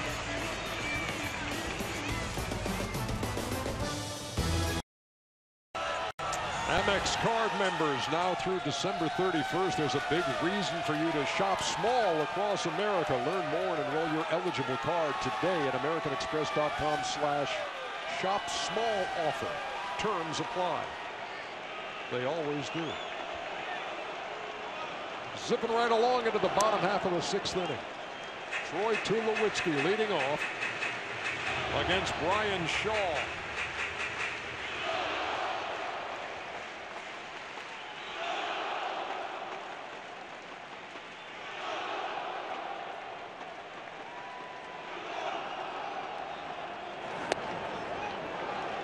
Missed in tight. 2 balls and no strikes. Talked about Shaw having the most appearances. See all the signs here at the Rogers Center. Terry Francona said he pitches better the more he pitches. Bounced up the middle. Lindor. What a strong arm. 1 down.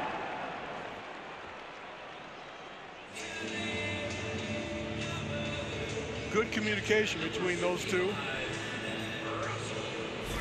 I think Jason had a shot at the ball. Lets Lindor come over. His body's in a better position to throw to first. Kipnis, in fact, has been a bit of a mentor for Francisco Lindor.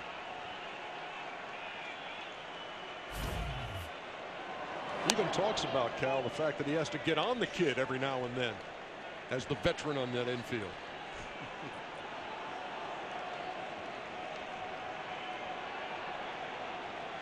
Russell Martin is 0 for 2. Cleveland has not made an error in this postseason. Their defense has been impeccable.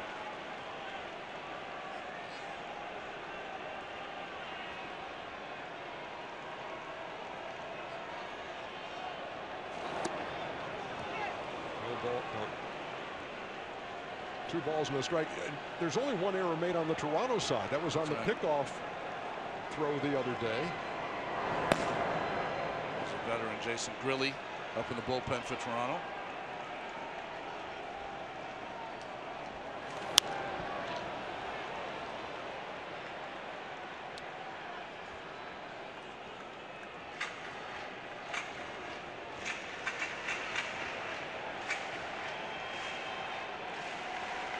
We saw Allen up in the bullpen in between innings. I don't see any action out there right now.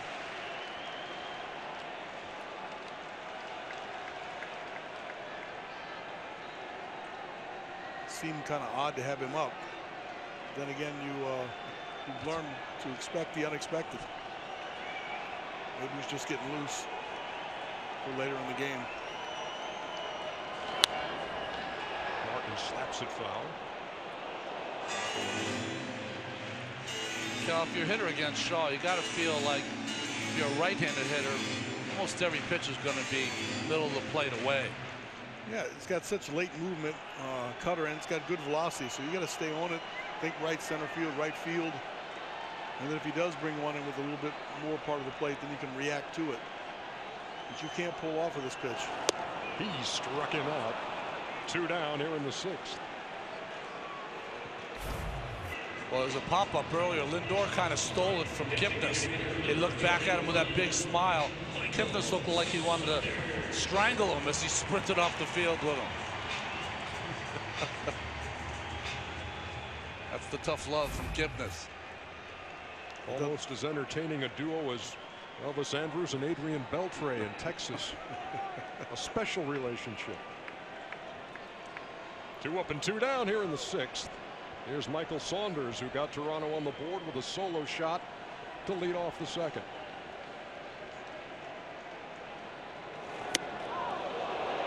Used to call that the low bridge.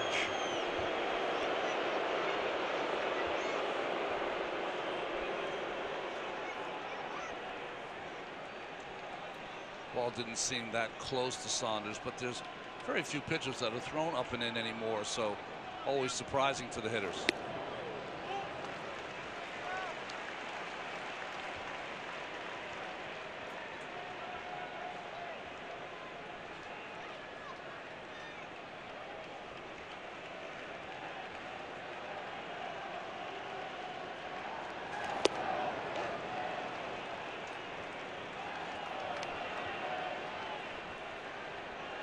An important pitch. That pitch could have went.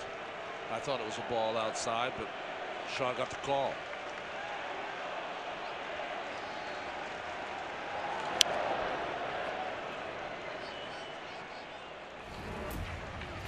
StatCast is powered by Amazon Web Services. The opposite field shot by Saunders in the 2nd inning. 378. A shade over 100 miles an hour leaving the bat. Jason Grilly, big StatCast fan.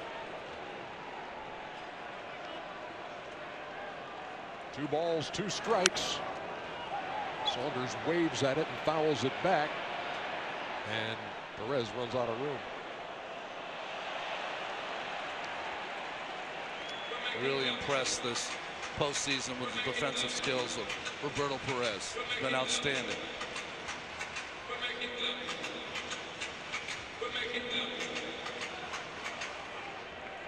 Remember the injury-plagued year that Jan Gomes had behind the plate, too, and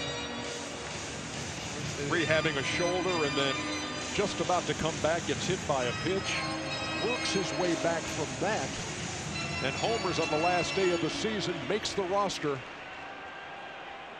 But we haven't seen him yet in this postseason. Saunders goes down swinging for out number 3. 1, 2, 3, 6th for Brian Shaw.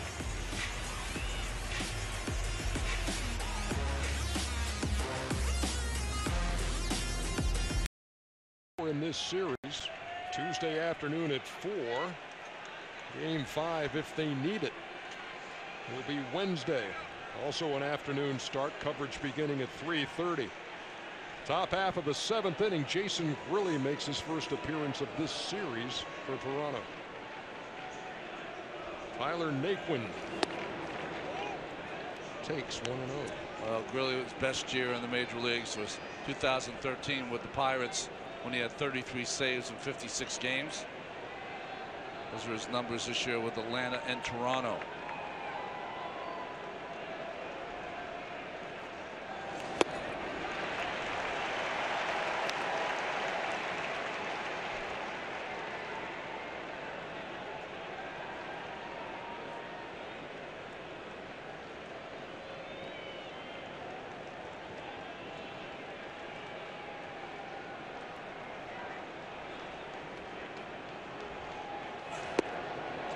If you're keeping a scorebook at home, and I doubt you are, but they have changed the official scoring. Originally it was a stolen base for Napoli in the 6th. They changed it to a wild pitch. And if you are keeping score, I apologize. More people should do it. 2 balls and 2 strikes to Tyler Naquin.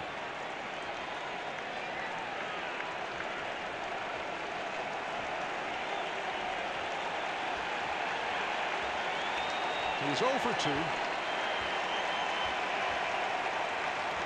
There you go. That's the spirit.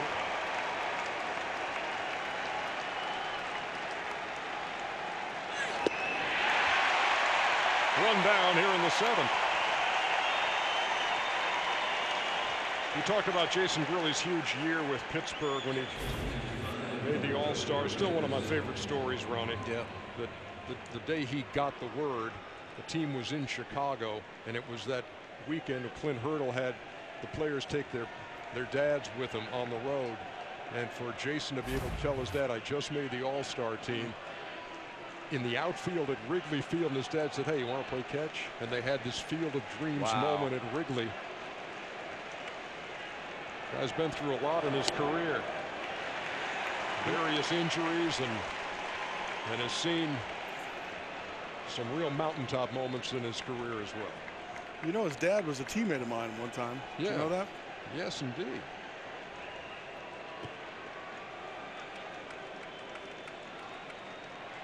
No balls and a strike. Well hit by Perez to center. Pilar is going to have to play that off the ground. Boy, it's a great sliding stop he made. But Carrera heads up was backing him up all the way. I'd like to see the replay of that. I don't know how he caught that on a hop. Looked like he got in a position where he was trying to make the play. Couldn't quite get there. And magically the ball went in his glove. Yeah, I don't know if he exactly knows how he stopped that either. That's called the smother.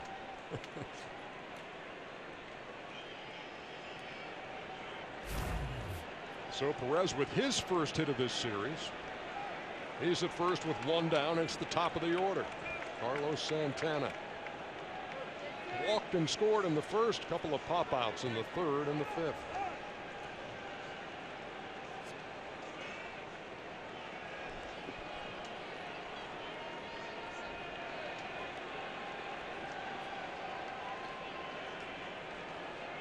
No real stolen base threat. I'm trying to figure out what happened there.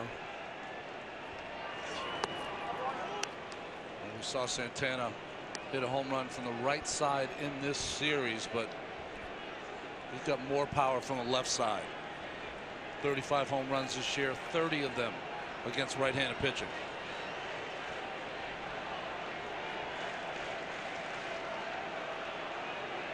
One ball, no strikes. Here it comes. That's upstairs 2-0.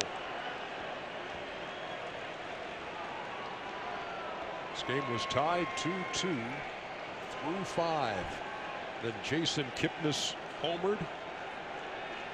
Jose Ramirez knocked in Mike Napoli.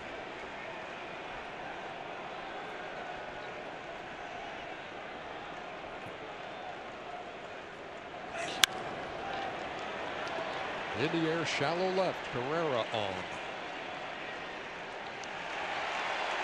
2 down.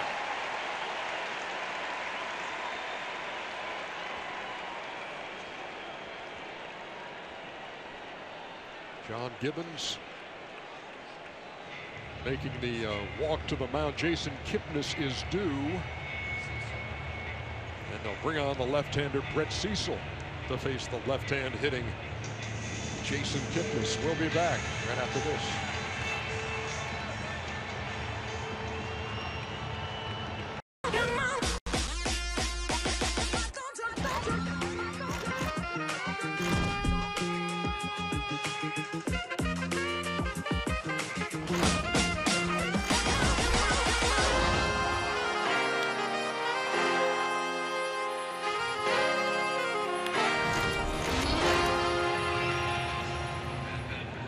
Game 3 of the American League Championship Series. And the Toronto Blue Jays at home and trailing 4-2. And Brett Cecil, their 4th pitcher. You know, early in his career, he won 15 games as a starter, but hasn't been in the bullpen since 2013. Kind of an up and down year this year for Brett. It's Been called on here to face Jason Kipnis, who homered his last time to break a 2-2 tie.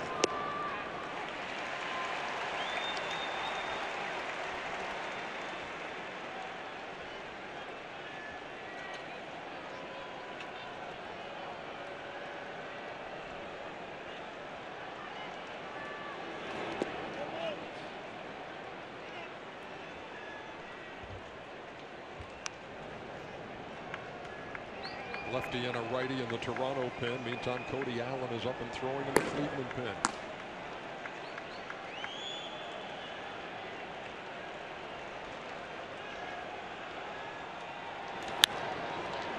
In the air to right. Bautista over and makes the play. Middle of the seventh. 4-2. Cleveland. Fans always stay connected to the game they love. Show us how you're baseball's #1 fan by using #UnlimitedBaseball for a free MLB Shop gift code and other epic prizes. Well, Brian Shaw came on in the 5th. Now the bottom of the 7th, and he faces the 7, 8, 9 hitters for Toronto in a 4-2 game. Yeah, yeoman work here for Shaw, who's now thrown 25 pitches.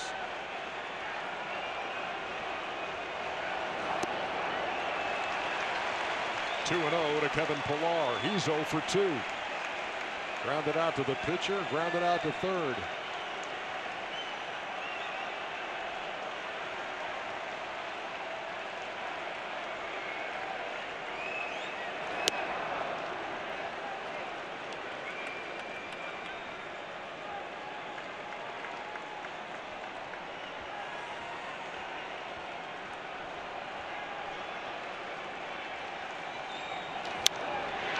To right field, that's going to fall for a hit. Pillar aboard to start the Toronto 7th. Here comes Terry.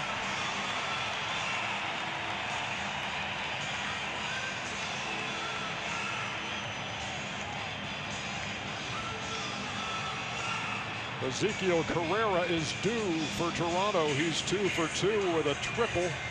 That's going to be it for Brian Shaw. Cody Allen got saves in the first 2 games. Comes out of the pen here in the 7th.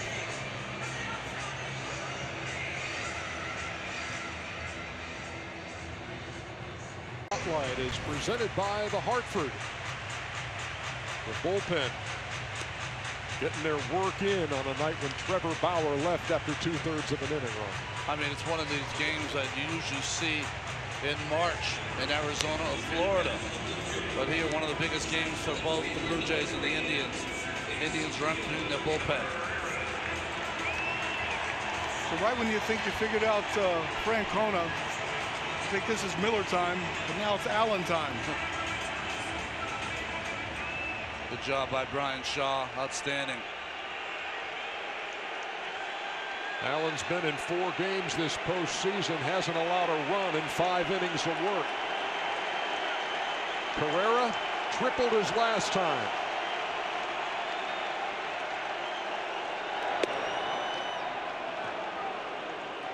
This year, Cody Allen has not been in a game in the 7th inning.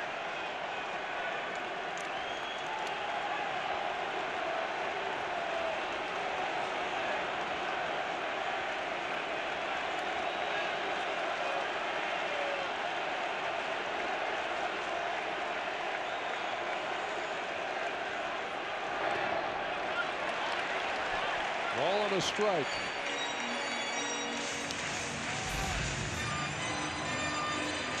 Well, we've seen it all series long. Roberto Perez has had perfect form on keeping that ball in front of him. Allen converted 32 out of 35 saves in the regular season, 4 out of 4 in the postseason. And as you point out, Ronnie, 7th inning tonight in a 4-2 game. Inside.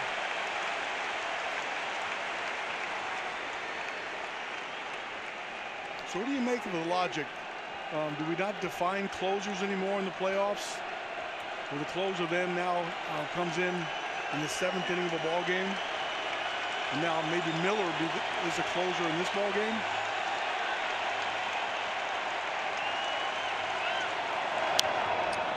You know, one of the strengths of this Cleveland team is that they always seem to have the right matchups offensively. Well, they're doing the same thing with their bullpen, trying to have the correct kind of matchups. You know, at some point, you're going to have to go through Bautista and Donaldson and Encarnacion and Tulo.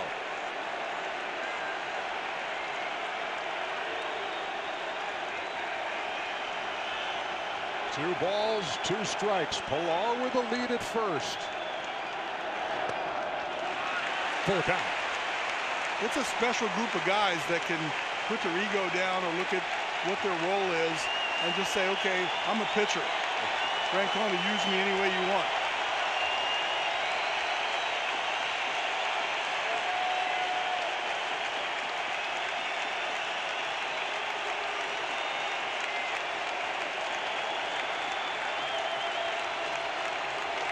Runner going, fly ball, right field. Chisenhall, 1 down.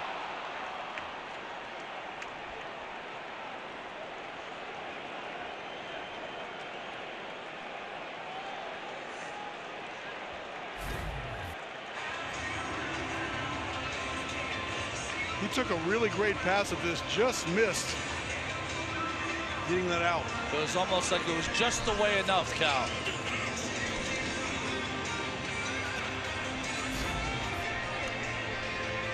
John Gibbons will go to the bench.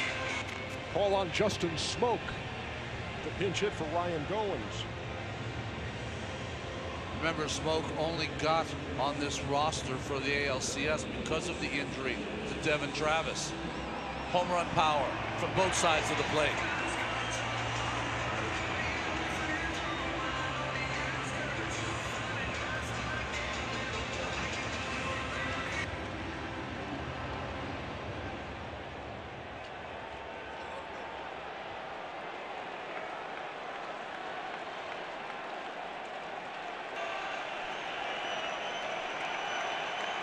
Smoke is a switch hitter.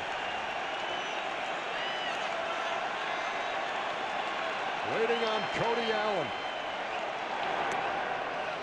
You know, guys, I can't help but think, I asked Francona earlier about putting Bautista in the first part. Does that change your thinking from your bullpen? And clearly, I think it has. Instead of being in the 4 spot where the lineup turns over and you plan maybe a little different in your matchups.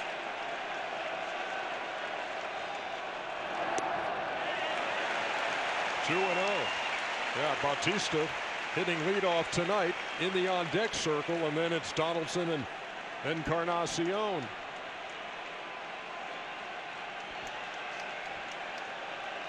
Just a different offense in this championship series so far.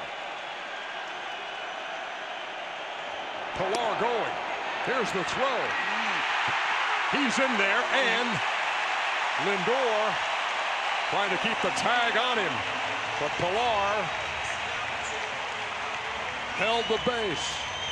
He's in scoring position. Well, they're checking it because, one, it was unbelievable stop by Lindor on the one hop.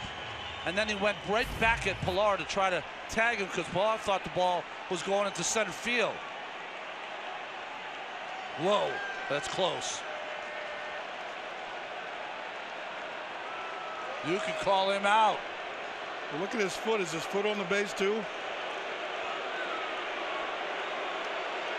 Foot's on the base. It looks like it might have came off too.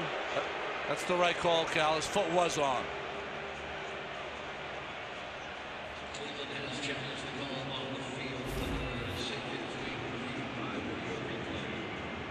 That call will be challenged. Laz Diaz, who was with this crew for the first 2 games, now in the replay center. And here's what he'll be looking at. What a heads-up play, though, by Lindor to not only make the play, get up and try to tag Pilar, and see his right foot toe It's on the corner of that bag, although it slipped off there for a little bit. Tough call. It looks like when he made the tag on his arm, his foot was on the bag and his foot came off a little bit and his fingertips came back to the bag. That's going to be a hard one to overturn. That's right. Crew chief Brian Gorman.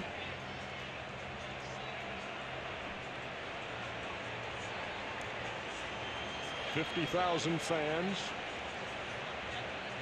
Cleveland and Toronto all waiting for this. Pilar stays at second.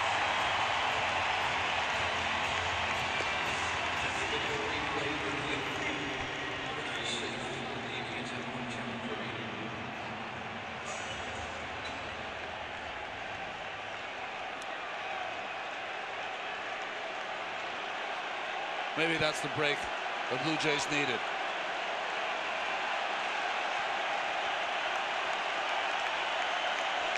The count is 2-1.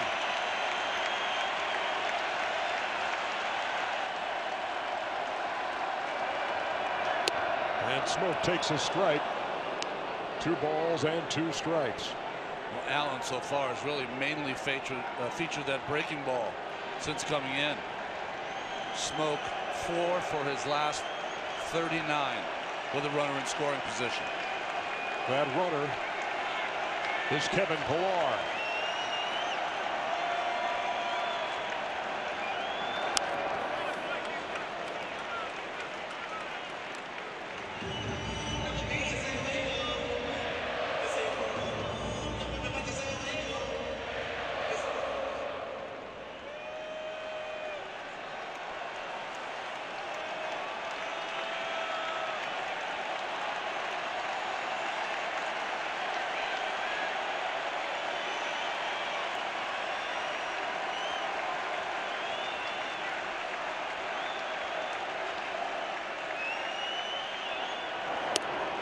In tight, count full, 3-2.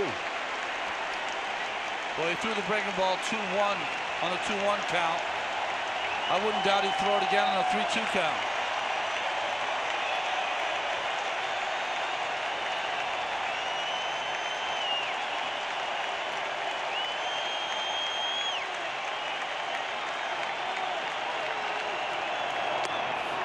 He struck him out, 2 down.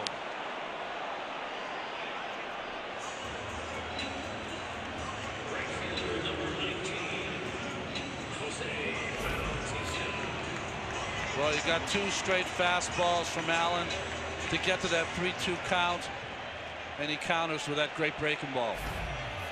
It's amazing to me that you have these guys that have 94, 95, and when they need a strike, they can also go to the breaking ball 2-0, 3-1, 3-2. Top of the order now, and Jose Bautista represents the tying run if he gets a hold of one.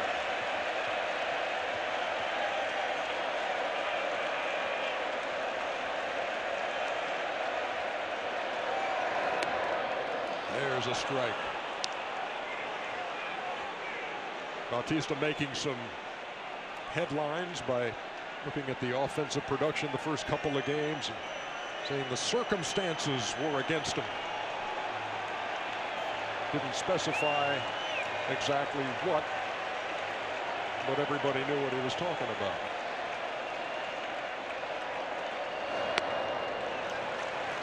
Roberto Perez faking with his glove near the back foot of Bautista, like they were going to come in, and then he shifted back to the outside corner.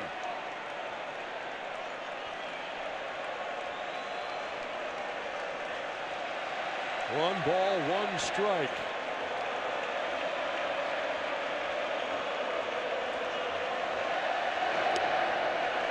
That missed. 2 balls and a strike for Bautista.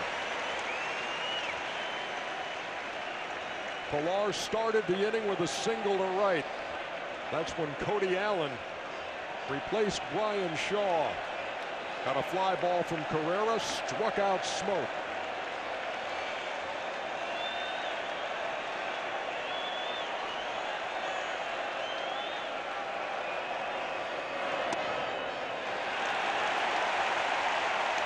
3 balls and a strike.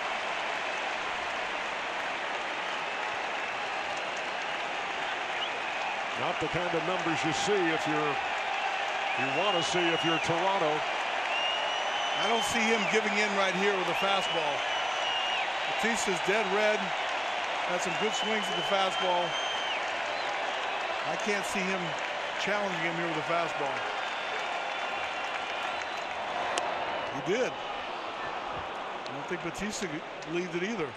I think part of that is that yes, he's batting leadoff, and yes, he's got tremendous power.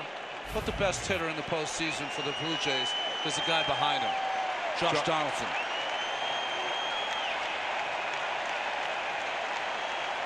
Payoff pitch to Bautista. Walked it.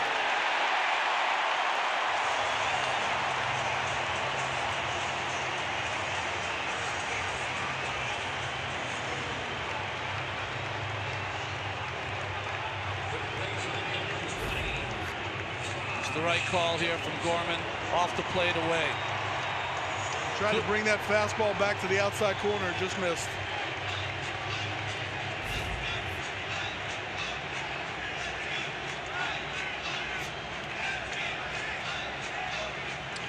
I was talking earlier about Roberto Perez and his ability to frame pitches, even if they have not looked like strikes to the Toronto Blue Jays.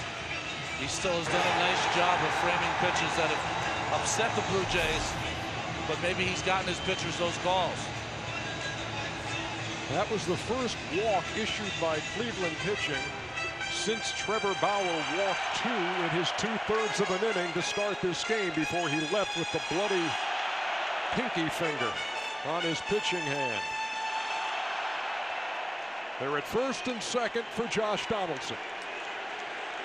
In this postseason, Josh Donaldson, runners in scoring position, 4 for 4.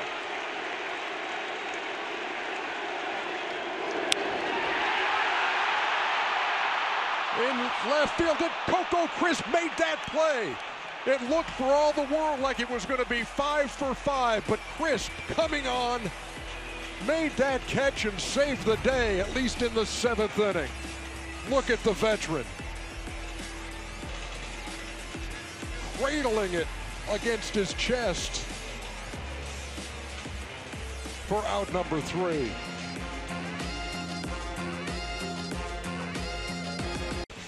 Game 4 of this series, Indians and Blue Jays, tomorrow, 4 o'clock on TBS. Boy, did it look like Toronto was going to close the gap. Darwin Barney on to play second base now after a pinch hit for Ryan Goins. Brett Cecil still on for Toronto. That ball by Donaldson hit on the button. And Coco Crisp. What did you think, Cal, from down there? You think that ball was going to fall? Yeah, it was looked like towards the end, maybe it got caught in the bank of lights a little bit because he was a little hesitant when he went down, but trapped it. Didn't make Josh too happy.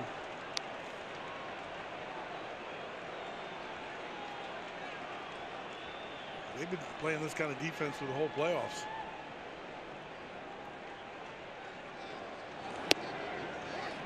He fell behind 3-0, but poured in a strike to Francisco Lindor. Did Brett Cecil. How valuable has Coco Crisp been on this team, defensively and offensively? Leadoff walk in the 8th to Lindor. One of those ho-hum deals that is not so ho-hum right now.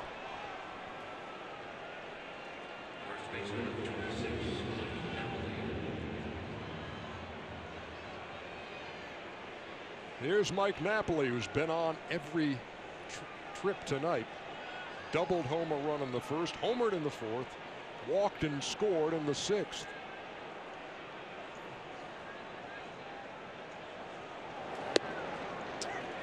Crazy baseball is. Josh Donaldson and Coco Crisp, teammates in Oakland for a few seasons, and now Crisp robs Donaldson.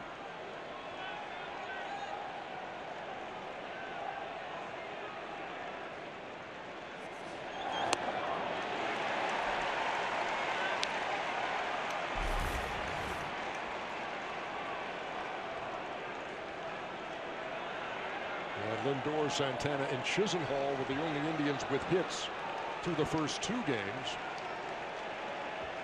Spread it around a little more tonight. The guy at the plate breaking out here in Game 3. Best game face in the major leagues, Mike Napoli. Now Toronto in a position here where they're, I know it's a best of 7, but your season is on the line here over these next 2 innings. You want to avoid falling in a 3-0 hole. Just a breaking ball from Cecil. Breaks straight down. We know that Mike Napoli likes the ball up in the strike zone. Cecil counters with the good breaking ball. Switch hitting. Jose Ramirez steps in. He's 1 for 3.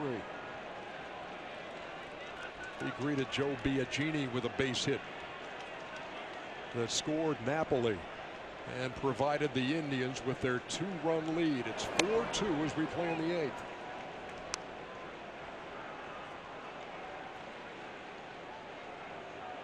Saw Lindor at first base talking to Sandy Alomar Jr.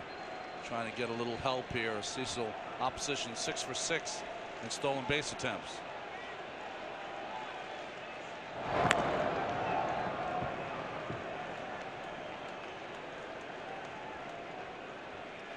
Terry Francona was saying that Sandy Alomar Jr. has been outstanding over there, helping his runners, especially against the left-handed pitching.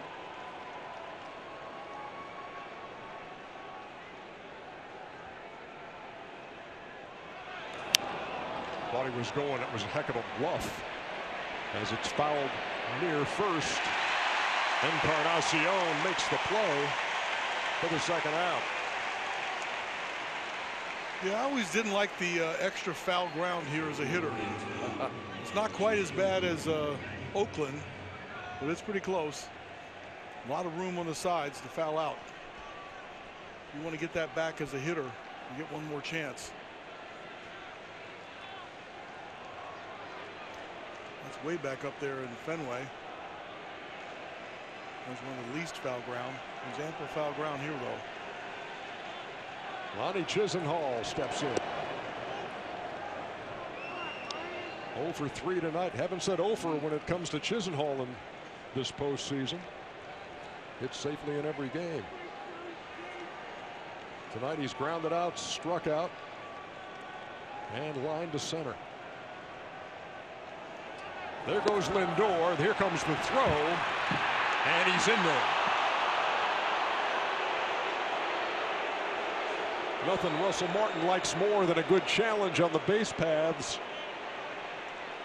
But Lindor got the hand in there. This looks like he's going to be safe because he gets a good jump. The ball skips off the turf, and Tulo puts the tag down really quickly.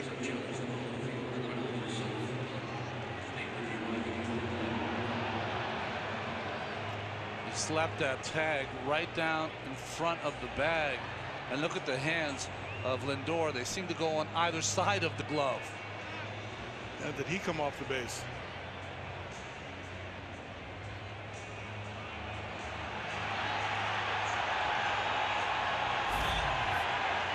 Looks like he barely beats it, although that angle on the scoreboard up there looks like he might be out.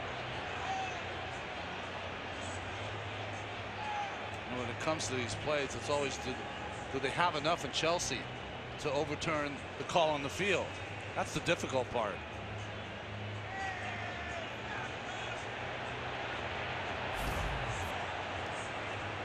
Here's a good shot to see if his hands might come off. Tag goes down. And the tag comes up his arm. Oh, there it is. He's out. Did he get his left leg in there? The super slow-mo helps us. That's the old shortstop trick there too, Cal. He kind of helped his arm off that bag, didn't he? Yeah, pull it up a little bit while you make the tag. Tulowitzki's pointing to the board and showing the umpire.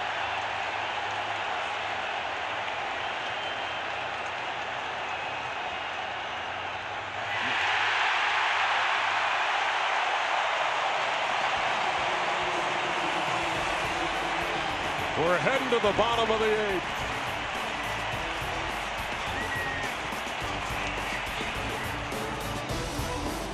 Stay tuned after the game for the postseason show on TBS, presented by the Lincoln Motor Company, with Casey Stern, Pedro Martinez, Gary Sheffield, and Jimmy Rollins. Seen here. Pedro and J-Roll. Bottom half of the 8th. 3-4-5 due for the Blue Jays, down 2.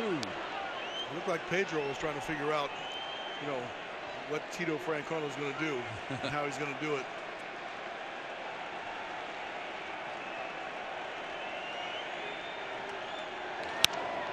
Encarnacion on the ground into the shift. Kipnis throws him out for the first out. Encarnacion 0 for 4. Tulowitzki coming up. He's 0 for 3 lifetime off Allen. And then Russell Martin 1 for 3 with a home run. Did you see Bauer kind of making fun of Kipnis' throw to first base? Like he threw a changeup and he turned it over. Here's Tulowitzki. He walked in the first. He was the last batter faced by Trevor Bauer before he left with the pinky finger that was bleeding profusely. Had the 10 stitches on Friday. Gave it a go tonight. Didn't work.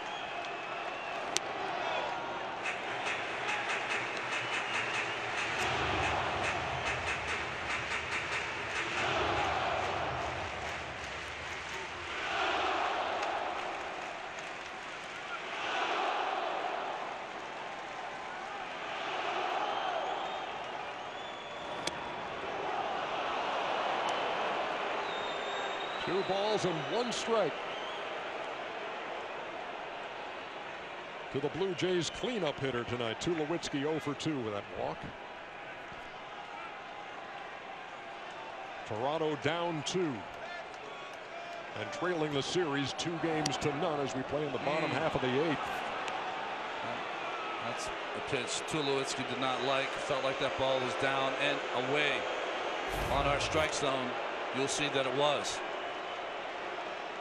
Did not come back enough.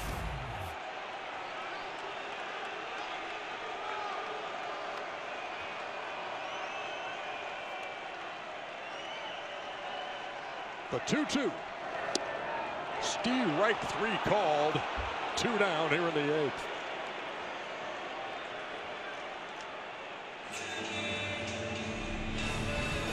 Just joining us, Trevor Bauer.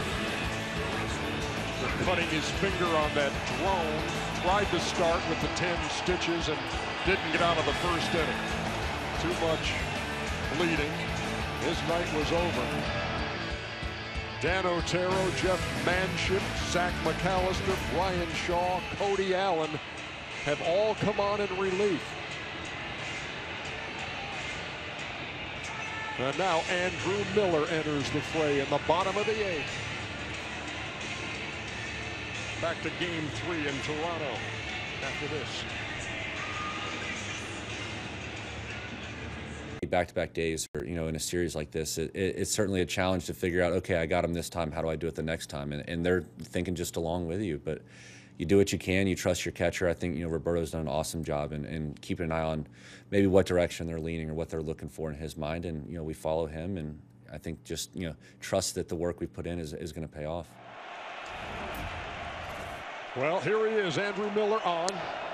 Faces Russell Martin and throws a strike 0-1. Trevor Bauer started the game.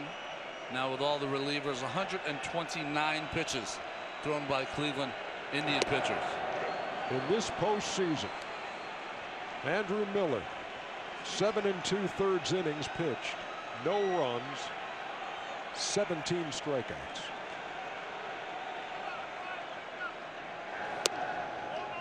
And that looked like 18, but Martin held up a ball and 2 strikes.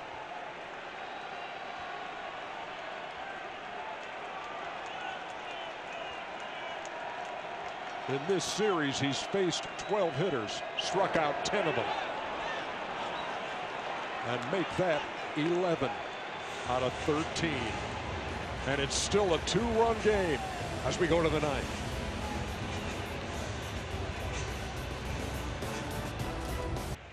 Andrew Miller coming off the mound in the bottom of the 8th.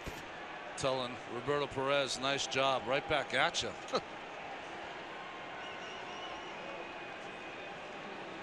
We move to the 9th. Roberto Osuna is on for Toronto. Osuna had some struggles in September, but corrected the ship, and he's been outstanding in the postseason, as you see.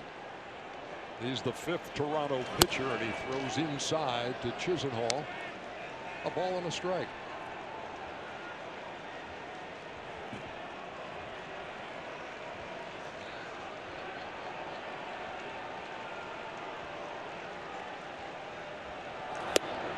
Four 5-0 for Cleveland. 2-6-0 for Toronto.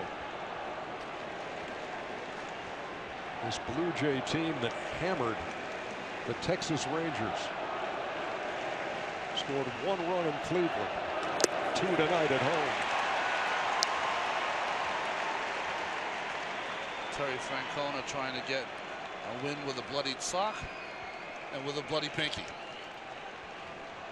You heard him talking to Sam Ryan earlier about trying to cobble this one together. Again, every button pushed has been right as Chisenhall lofts this one to left center field. Pilar calling. Had some company there from Carrera. 1 down.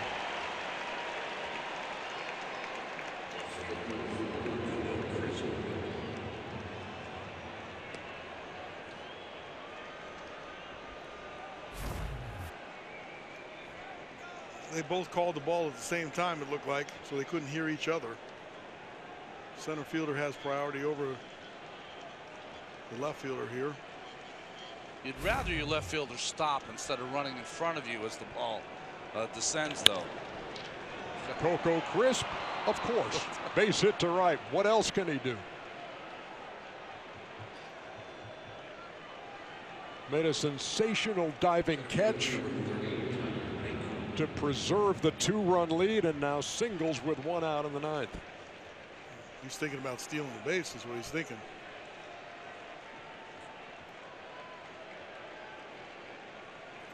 Had one of those in the 2nd inning of this one. There's Andrew Miller preparing for the bottom half of the 9th. And preparing for 6, 7, 8 in the Toronto order.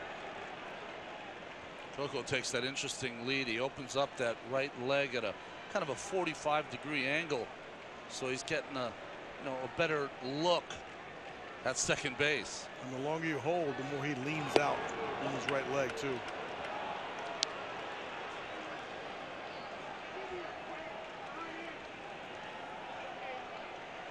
Tyler Naquin is 0 for 3. He struck out a couple of times.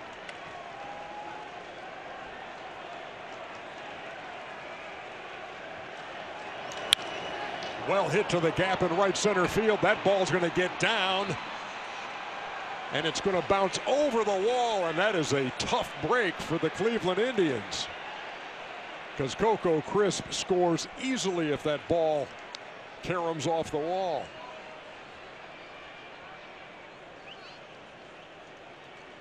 Nice hitting by the rookie Naquin. Impressive. Fastball down from Osuna. Ball jumped off his bat too.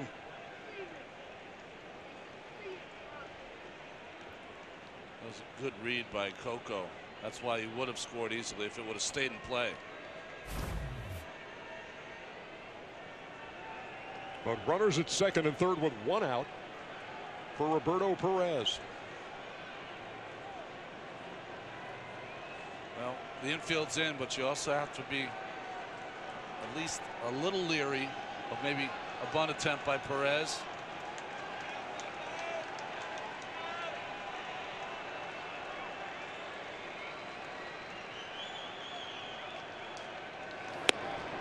Both Cleveland and Toronto this year have used that kind of safety squeeze play. I personally would let him swing away with a 2-run lead. Perez taking a good long look at Mike Sarbaugh, the third base coach, who now has a word or two for Coco Crisp coming down the line at third. Yeah, I don't think Perez is a candidate for this, really. You want him to swing the bat and drive in the run. 2 balls and no strikes. They are giving a lot of signs. Well, Perez has been, he's had a down year. He's hit under 200, but with runner on third and less than 2 outs, 7 for 10. He's got them in. In the dirt, 3-0. I'd like Coco to be going on contact. You have a 4-2 lead, got speed on third base. You want him to get a good secondary and try to score on the ground ball. Nice block by Russell Martin. Yeah, he kept it a 2-run game. 3 balls and no strikes. Carlos Santana at the top of the order on deck. There's a strike, 3-1. In a true contact play, if you're really going on contact, you're not reading the ball off the bat. So if the line drives hit at somebody, you should be doubled off. The only way to score is to get a good jump. And if the ball's not hit right at one of the infielders, you can score this run. Full count, 3-2. When you look around the outfield, Bautista's playing really shallow in right field. He's got a great arm. Carrera's got a great arm in left field. And Pilar, of course, you know, challenges the hitters and approaches the ball quicker than just about any other center fielder.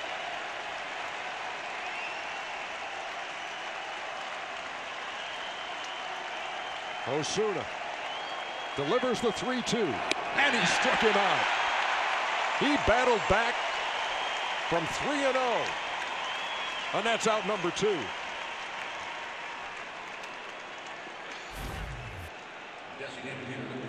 He reached back and threw a high fastball at 96 miles an hour.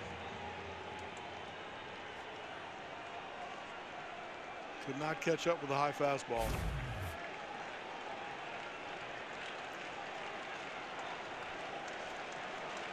Well, here's Santana, who walked and scored in the first. He's popped out a couple of times and flied out since.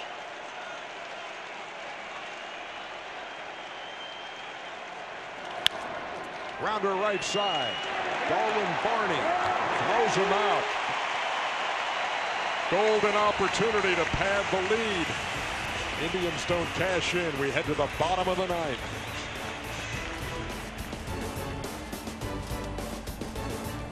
Relief pitchers since Trevor Bauer departed in the first inning.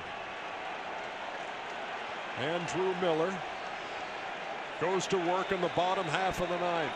Deoner Navarro will pinch hit for Michael Saunders. Veteran switch hitting catcher.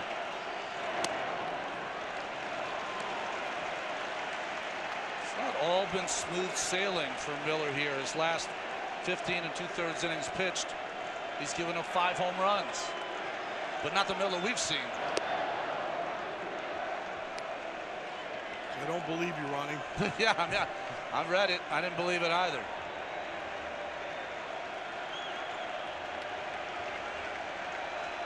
Ball and a strike. And he missed inside, 2-1. Kevin Pilar in the on-deck circle. It's a 2-run game.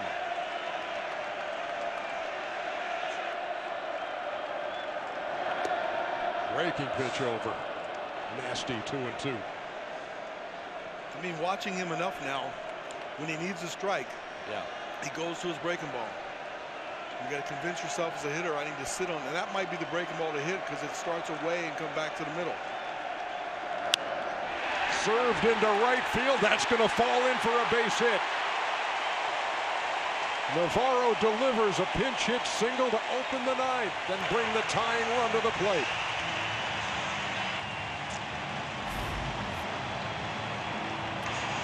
Here's one of those breaking balls that he tries to get the backside. Coming in the back door. And he just shortens up his swing and punches it to right field.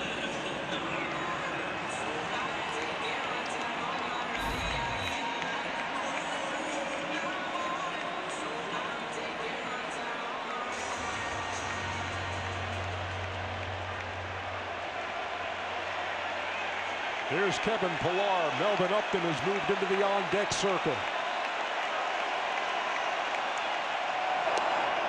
0-1. With a 2-run lead, you see Napoli playing behind the runner. And a little bit pinched towards the line. Don't want to give a double down the right field line. Look out. Bullet foul, and quickly no balls and 2 strikes.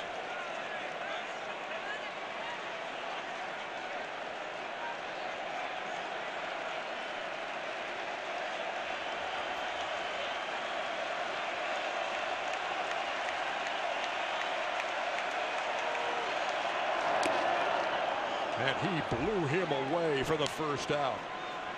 93 miles an hour on his other fastballs up until that point. Reached back for a little extra. 96. A little up, a little in, right by him. Foul tipped by Pillar, but into the glove of Perez.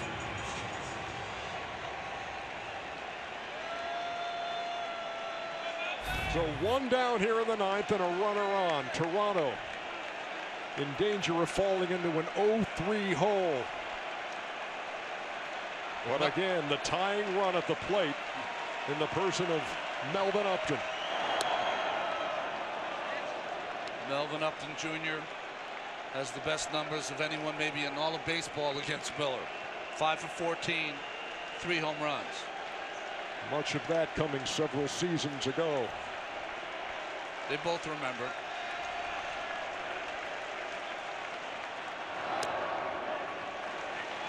Ball and a strike.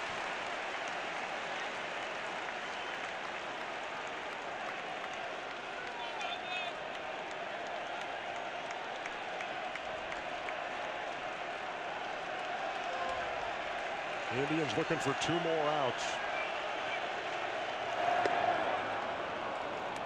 A ball and 2 strikes. Boy, that ground rule double looming larger right now, isn't it? Difference between a 2-run and a 3-run lead. Andrew Miller in his postseason career with men on, opposition is 1 for 20.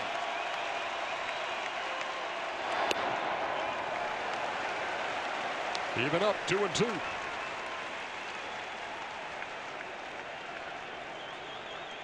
Upton appears to pick up that breaking ball better than most. That was a tough one to lay off of.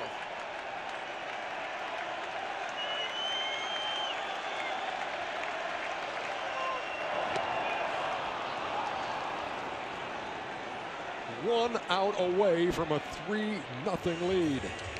That was almost the equivalent count of a backup slider. Never really broke down and in. Stayed outside.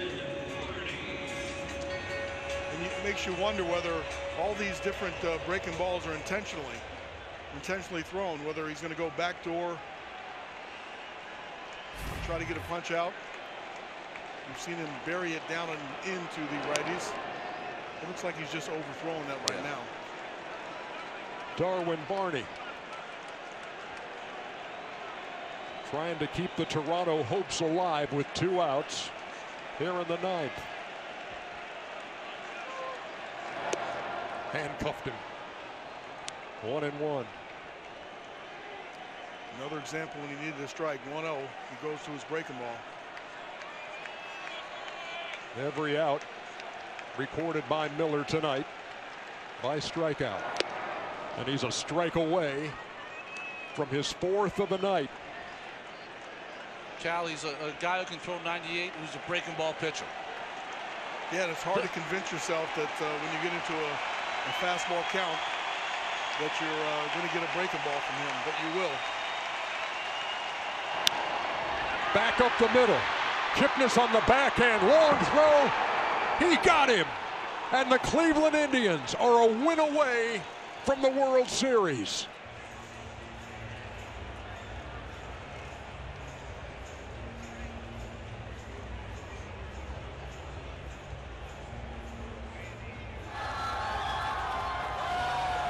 They are merry indeed in Lakewood, Ohio. The merriest Arts Pub and Grill.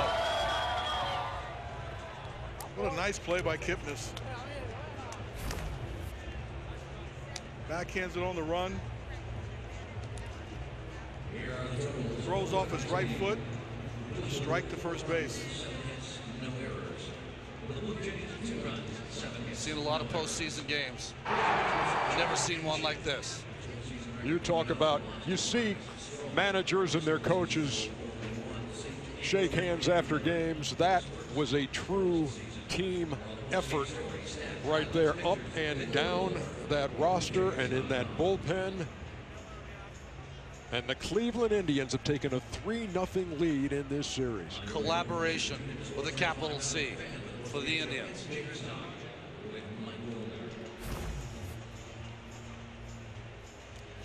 Let's go down to the field. Sam Ryan. All right, Ernie, Mike, this team now undefeated in the postseason. Still, you get your first hits of this ALCS. You get the RBI double, the home run. What was the difference for you tonight? I mean, I've been struggling a little bit, but you know, I'm a grinder. I go in the cage every day and try to find it. You know, it's just part of who I am. You know, I go through ups and downs, and you know, I was able to feel good in the box today. Heads up base running in the sixth. Jose Ramirez, you were on second. What'd you see there? I mean, been doing it all year. It's part of our team. You know, we read balls in the dirt, and you know, I read the ball going down and just took off. You know, something that we talk about all the time. We want to do, and you know, for me, I want to get in scoring position for Jose. You know, he's been able to, you know, be clutch for us all year, and you know, that's all I'm thinking about. Your bullpen comes out, and this is a bullpen game, a game that Trevor Bauer didn't get out of the first inning. What can you say about the managerial job by Terry Francona? He's been doing it all year. You know, it's been so nice to be around him every day. He's just he's an awesome guy, but you know, for our bullpen to step up like that today is the only reason why we were able to win today. So, you know, they're the reason why, and for them to do that, I mean, it's unbelievable. Congratulations, Mike. Thank you. Back to you guys.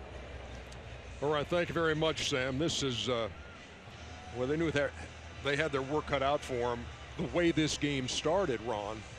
But again, every button Terry Francona pushed was the right one at the right time. And you were hoping that Trevor Bauer could give you 4 or 5 innings of work, but his pinky started to bleed so profusely that you knew he was coming out. And it's not only that your bullpen was great, but guys had to expand their roles, had to pitch in different times in games. Cody Howell hasn't pitched in the 7th inning all season long. He did it tonight. Let's go back down to Sam. Jason Kipnis. Jason Kipnis making a difference in this one. Before the game, we caught you in batting practice saying, I'll use anything. I'll use a tree branch if I have to. Well, you broke out of the slump big time for your team. What did you see the third time around for Marcus?